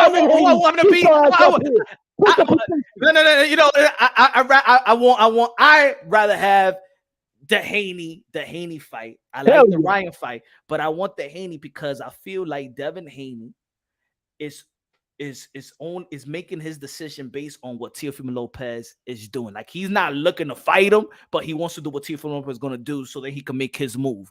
He sent the petition. The petition was, what's Teofimo Lopez going to do next? Devin Haney, send another petition, send another request, and say that I want to move up and use my super WBO veto and let me get the Teofimo Lopez fight. Haney surrounded by killers. That's what I want to see him do. Haney surrounded by killer. Tio, you need to put a tweet out and just don't Paco. Did you get a reply from Devin Haney to petition to fight at 140 now? Because he was supposed to put in before the deadline too. Did he? You remember that? You remember this one? Hold on, from Oscar de la Hoya. Remember when he tweeted this? Hold on, and everybody was like, "Yo, what? What he mean? Remember this one? This one." When Oscar de la Hoya tweeted this. Hold on, let me put the big scene here. You remember Oscar de la Hoya tweeted this? He said, "Just got the ball rolling for Ryan Garcia return in the fall. 2 exciting championship fights available. 140 pounds. Here we go. Takeover has begun. Golden boy." I don't know. You know, when I read that, I said, Yo te lo dije, bro. They talking about this fight? Are they telling Oscar de la Hoya said hashtag takeover? Are the teams already? Are the teams dealing with this? Tio, let me know, son. You know, I don't know, man. But as far as the rivalry and all that shit, I wouldn't. There's nothing better I would like to see than Tio getting up on Haney. I think there's more. I think there's more of a rivalry because the fathers have gone back and forth, and you know, what I'm saying? The fans have. The fucking fans have. But it will be. I think Ryan Garcia and a Tio, they promote it. I think anything that with a Ryan and with a Devin Haney and a Tank, whatever. But I think the promotion is going to be crazy. I'm telling you, I don't give a fuck what anybody say. I don't give a fuck if y'all disagree or agree. I think Teofimo Lopez and Devin Haney, the promotion itself is going to create the type of buzz that, in my opinion, is going to sell more than Bud and Crawford. I know for sure. Teofimo Lopez. I know for sure. Tio and Ryan sells more than Bud and Crawford. So for me, it's time for Tio to make the money decision. He already got that. That's why I'm at. Yeah, he already proved to the whole world he'll buy Legacy. But you know, looking at the perspective is, you know, after the performance Ryan Garcia had with Tank, you know what I mean? After the fight, yes, you're gonna get paid, but I don't think there's gonna be a lot of credit whooping his ass.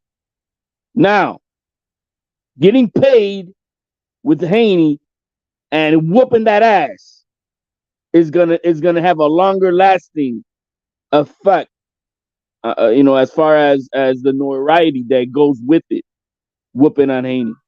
That's my take. Let me get low nose boxing con los 5 pesos de Super Chari Chari Party. He said, yo, champ, fight either Haney or Regis. Let Ryan try and beat Rolly first. Ryan was Tank's easiest win. No way, Ryan. Nah, low. I could go with the Haney. Yeah, he need to get that guap. It's time for Tio to get that guap, bro. Let Haney go fight Regis. How about that? Let Haney fight Regis and I want him to fight Haney, but Haney's gonna look, this man. Decision, in my opinion, this decision, I want Tio to make the money decision. The bottom line is we know that Haney's not gonna come up to 140 and fight Tio.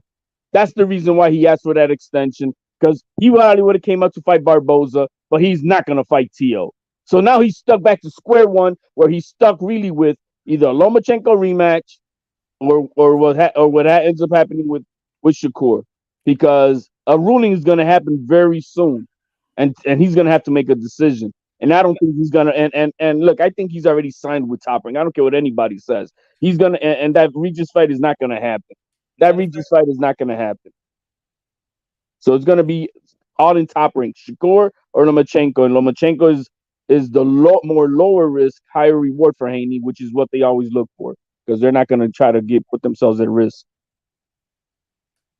So Tio, go get if that fight is not on the table with Haney, go get that bag with Garcia, and hey, man, let's get it rolling. Whoever it is, I think Matias and Regis to fight, man. Matias is out there disrespecting Regis progress. I don't know if everybody know how to speak Spanish, but Matias want Regis bad. Let Regis and Matias fight for unification bout. Let's get Matias his fight. He's gonna be fighting Sergey Lipin. That's a good fight for Matias. I think that's gonna be a war. I got Matias beating Lipin, but I think it's gonna be a war though, because both of these guys be throwing down. That's a good fight for Matias as well. But I like Matias and Regis. Devin, if he's gonna be moving up, fight Tio, Ryan and Tio for the fall. You crazy, man?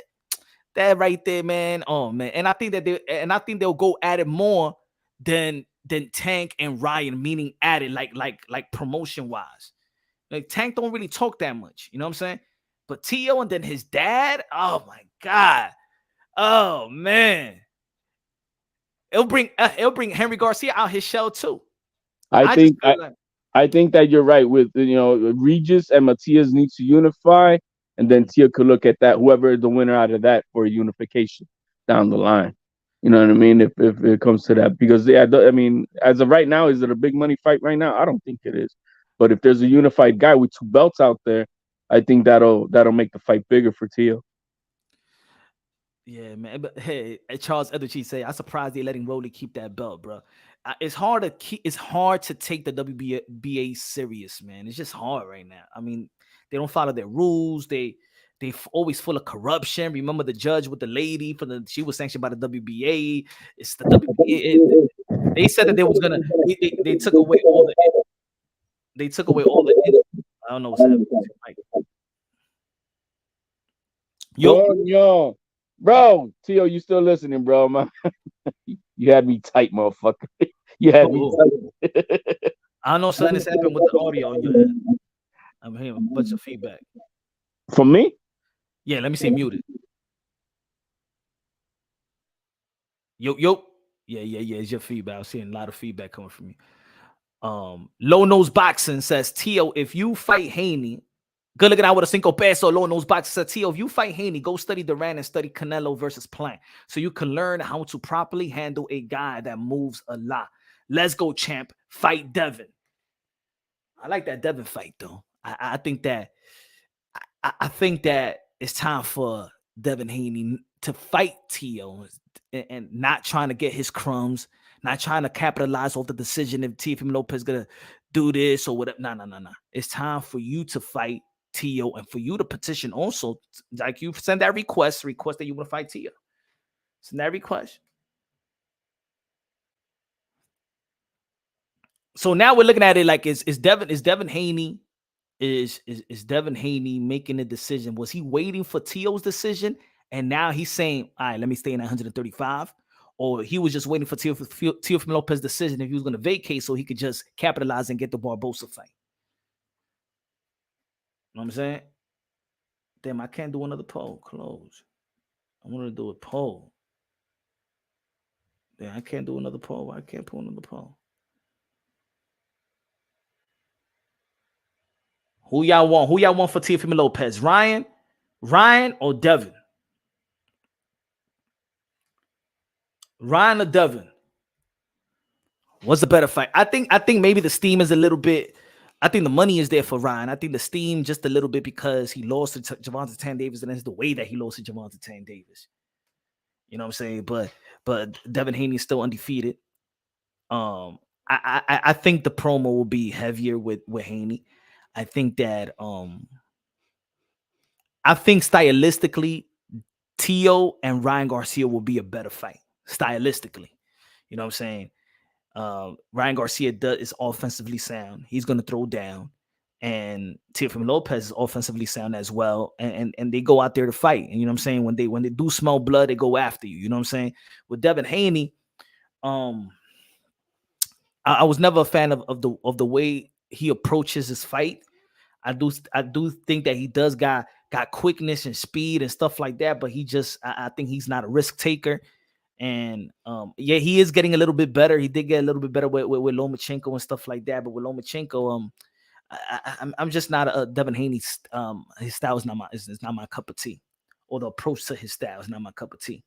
Like you could be very technical and you could be defensively sound or whatever like that. But I was a huge fan of Andre Ward. You know what I'm saying? He'll throw down if it needs be. Devin Haney, for me, he won't throw down if it need be. You know what I'm saying? He couldn't hurt he couldn't even back up a Lomachenko with body shots. He couldn't even back him up. And with Tio right now, when Teofimo Lopez is hitting on all cylinders, man, it's hard to beat that guy, man. I'm telling y'all, man, when Teofimo Lopez is hitting on all cylinders, I don't see nobody beating him. I see some good fights. I see a great fight. I see a good fight with him and Tank. I see a good fight with him and I could see a good fight, a decent technical fight with him and Devin Haney. But Teofimo Lopez is a 12-round fighter. His punch resistance is good. He saw even with the performance with Cambosa when he dropped him in the 10th round. So he got punch resistance. His punching power has moved up. We saw his intellect once again with Josh Taylor. When everything is hitting on all cylinders, his intellect, speed, and power, the special speed and power is only God gifted. You could only get that if God gifted to you. You know what I'm saying? I always say a Tank versus a TO is the legacy is going to be a huge fight.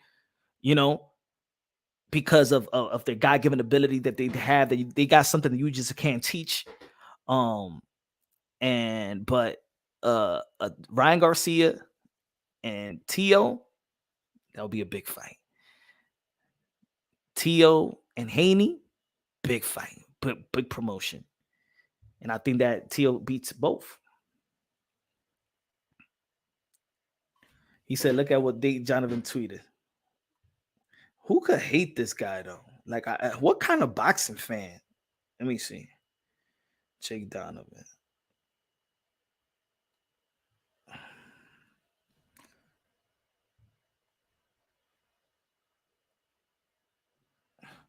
Jake Donovan said, this entire ordeal was a complete waste of time. So why are you reporting it, dummy? So stop reporting. Why your tweet is a waste of time? How about that?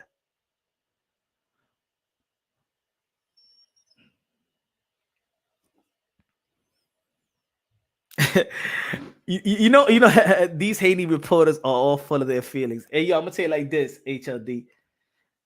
They made Devin Haney show himself though. See, because Devin Haney requested to see what Teofimo Lopez is gonna do. This ordeal actually exposed Devin Haney a little bit. Like if you see it from that angle, I'm not gonna say like expose him, but I'm just saying like Devin Haney, you requested more time to see what Teofimo Lopez is gonna do. Now Teofimo Lopez has the belt. He's gonna stay. He's unretired. What are you gonna do now? Are you gonna move up? Request it just like you did. You know exactly how to request a motherfucking thing. I want to see Devin Haney request for a fight.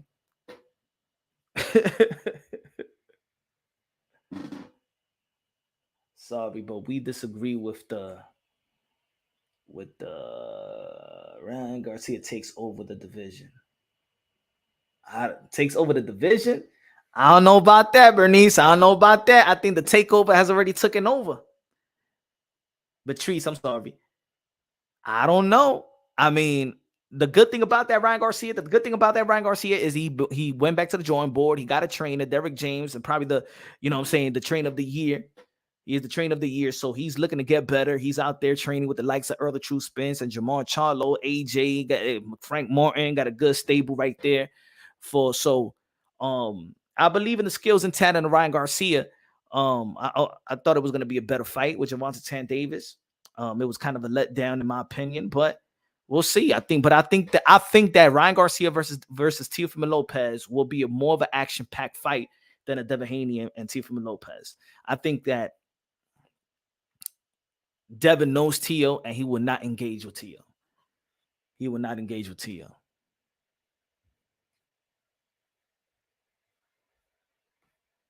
Matter of fact, I don't even think that Devin Haney is going to want Teofimo Lopez, but I think that's the perfect time for both of these guys. Oh, Haney's move with good strategy. It shows that Haney moved with good strategy, but all of them gunning for him. All I'm saying is I don't want to see. Shout out to Queso said, it shows that Haney moved with good strategy. I'm gonna tell you something about his business decisions. It's probably one of the best in boxing. His business decision. His dad has done a wonderful job. You can't be mad at them. Nobody could be mad at Devin Haney's business decision and the way that he be going about things. How he's gotten paid from Showbox to the Zone to ESPN, getting the pay-per-view with Loma and stuff like that. His father's doing one hell of a job in negotiating his deal. Nobody could be mad at that. Matter of fact, people should take a page out of that. You know what I'm saying? In terms of the way they negotiated the deal, because they're doing a good job. Devin Haney is getting paid everywhere he go. You feel me? So somebody's doing one hell of a job in negotiating these deals. So gotta give props to Bill for that. But all of them gunning for him. All I'm saying is I don't want to see no soft touch next from Haney. For me, it's a rematch, Tank, or title fight at 140. Facts. If he's gonna be moving up, hey, you got the opportunity. I think a matter of fact, Devin Haney versus Teofimo Lopez will be the easiest fight to make. I just think that with Devin Haney, I think with Teofimo Lopez, Devin Haney got an ego. Because before, when Teofimo Lopez did have the belt, Devin Haney was saying he got more followers and shit like that. He got more followers. I got more money than you. But when it came to George Kambosos having the belt, he ran right through. He don't give a damn what was that contract was saying. You know what I'm saying? He don't give a damn. He just want the fight, right? He moved like that, straight, get the deal done in a month, in less than a month. Let's get the deal done like that. When it comes to Teofimo Lopez, it's all this, that's the difference.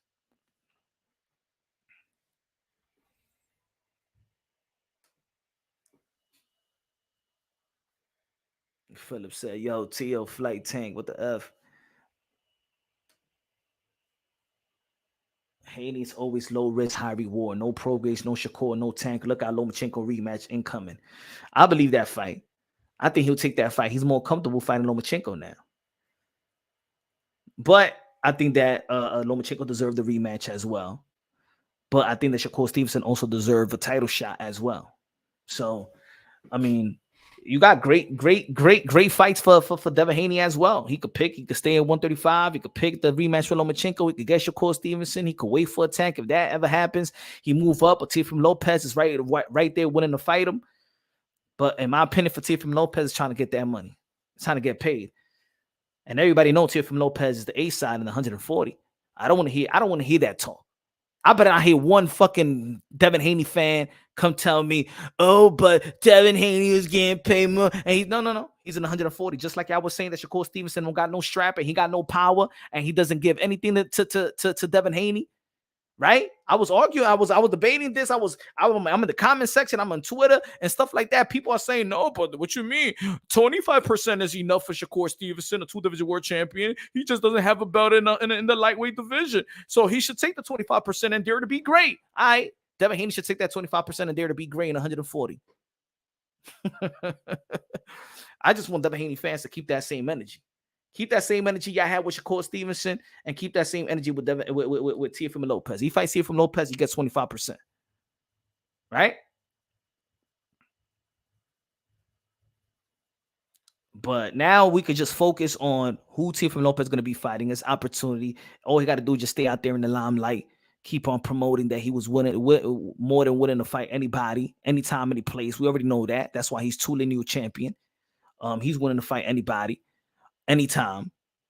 Now it's time for him to get paid. And it's time for the people in TR to do right by him. This ain't about Bob Arum, because I do think that Bob Arum respects Teofimo Lopez and likes Teofimo Lopez, but he has put other people to run his business. And there's people in there. You know what? I'm gonna keep it nice, man. I'm gonna keep it nice, man. You know what I'm saying? They already a lot of people don't like punch run boxing, right? They want to keep me out the loop. You know what I'm saying? But I think they got to do better by Teofimo Lopez. It's time for him to get paid. Time to get respected. Time to put him where he needs to be. Madison Square Garden, that big room. Let's go. Got to do right. Let's build. Let's build. Samir said the problem with Haney stands, they don't hold the man accountable. If Teo feels like he should give Devin only 25%, right? Because he don't have a belt at 140. Facts. They got to keep the same energy. Take over everybody.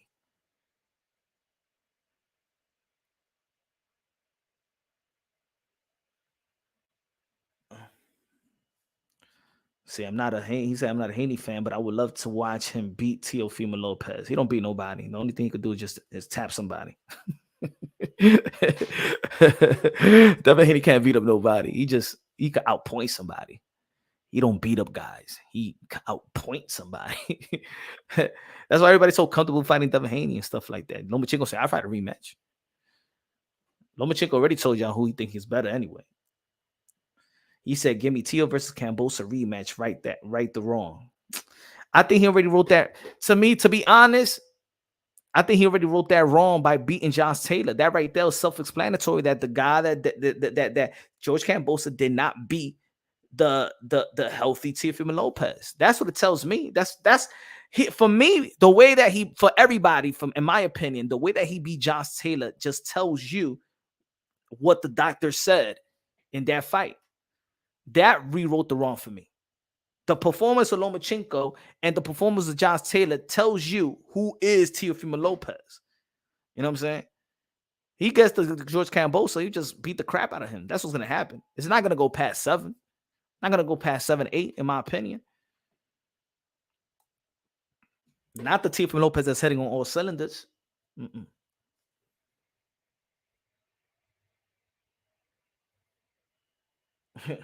Said Teo will KO pillow.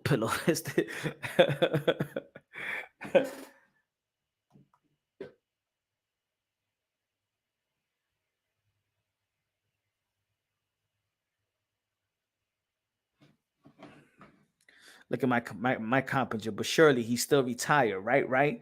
Like, why are these people not trying to go after like Paco and shit? Just say the story, bro. Teofimo Lopez has confirmed to the WBO he will not be retiring, not vacating his WBO strap. Good. Let me see what other people are saying. Spoke to Teofimo Lopez manager David McWaters. Teofimo Lopez is holding on to the belt, but won't necessarily fight. There is no reason for him to give up the belt until he's forced to.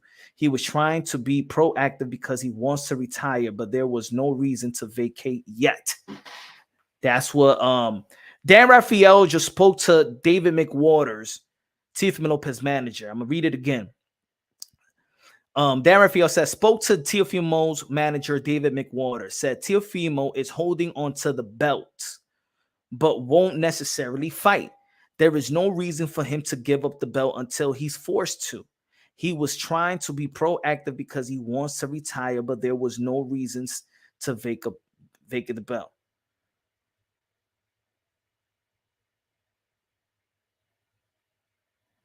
WBL, man, let me see.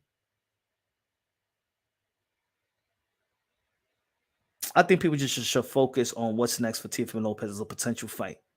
That's it.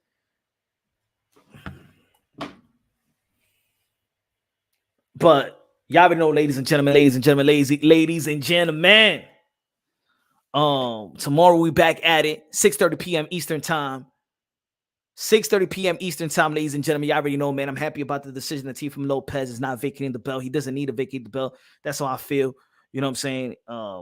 If the next time, if you're going to leave a belt, let somebody, you know what I'm saying, beat you for the belt. But I think that Teofimo Lopez is in a great position right now. He's in great position to capitalize off the sport of boxing with the win with Josh Taylor. I think the money is going to be right there. With the next fight, whether it's Devin Haney, whether it's Ryan Garcia, he gets that fight, he's going to get the bag. He gets that victory, he's going to get more bags. He's going to be more relevant, more powerful, more inspiring, more motivating. And with all that, when he's winning at the highest level of his occupation, and he's pound for pound, he's already pound for pound on my list. He's already, you know, the more you win, the more power you gain, the more relevancy you get. You stay clean, you stay a good citizen, you stay being a good person, good family man, and stuff like that. And once you want to change things in the sport of boxing, they're going to give you the benefit of the doubt, and the people is going to get in the help train of Teofimo Lopez. And that's the way you got to do it. You can't fix boxing outside of the sport of boxing. Not this sport. Not the dirtiest sport in the motherfucking in the planet. You can't fix boxing outside of boxing. It needs to be in it to fix it. And that's come with winning, relevancy, putting God first, everything second. People eventually will recognize the truth and will recognize what's real.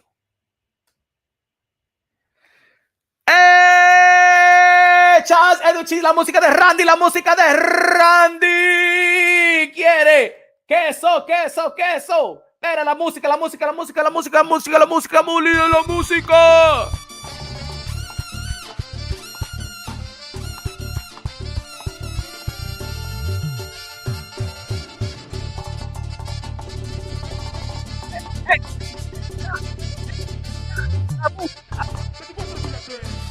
Música.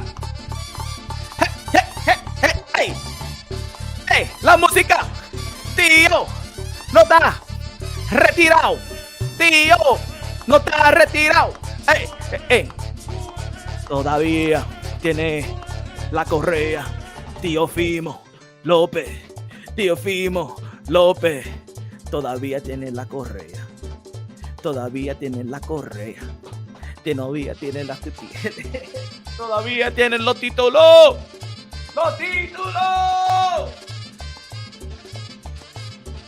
Págame la música, Alex Sensation.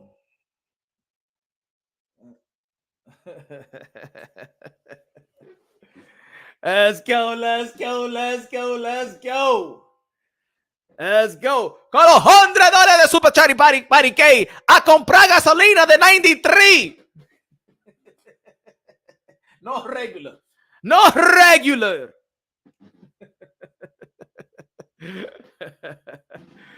But trees, yes. Shout out to Edward. Queso. Espera, el merenguito otra vez para queso. Espera.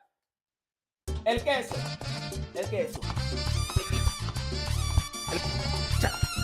El queso. Ajá. El queso. Ahí. Hey. Oh my God. God boyfriend. French fry. Fried chicken. Head and shoulder pan. Patty K. Mark Anthony Mason. Queso. Págame la música, Alex Sensation. DJ Camelo, Alex Sensation.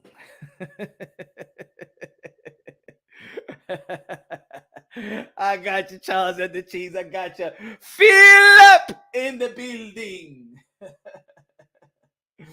Rigo. Jab to the death. I don't get el tigre. El hater de Teofimo. I don't get el hater de Teofimo Lopez. Looking out, man. Good looking out, yo. Y'all already know, man. Tomorrow we back at it 9:30. I'm sorry, not 9:30, but 6:30, 7 p.m. Eastern time. We're back at it, ladies and gentlemen. Y'all already know Punch Wrong Boxing, aka El Adobo, El Sazón, El Borracho, El Pastor de Boxeo. Teofimo Lopez. He's back in service, ladies and gentlemen. Oh yeah, he keeping the belt. Ain't gonna be that easy. He ain't gonna make it easy for y'all in 140. Devin Haney, you send that request. I want you to send a request that you're willing to fight Devin the Dream Haney. I'm sorry. I want you to send a request that you were willing to fight Teofimo Lopez. Let's go. Let's go. Love you. God bless. And on to the next.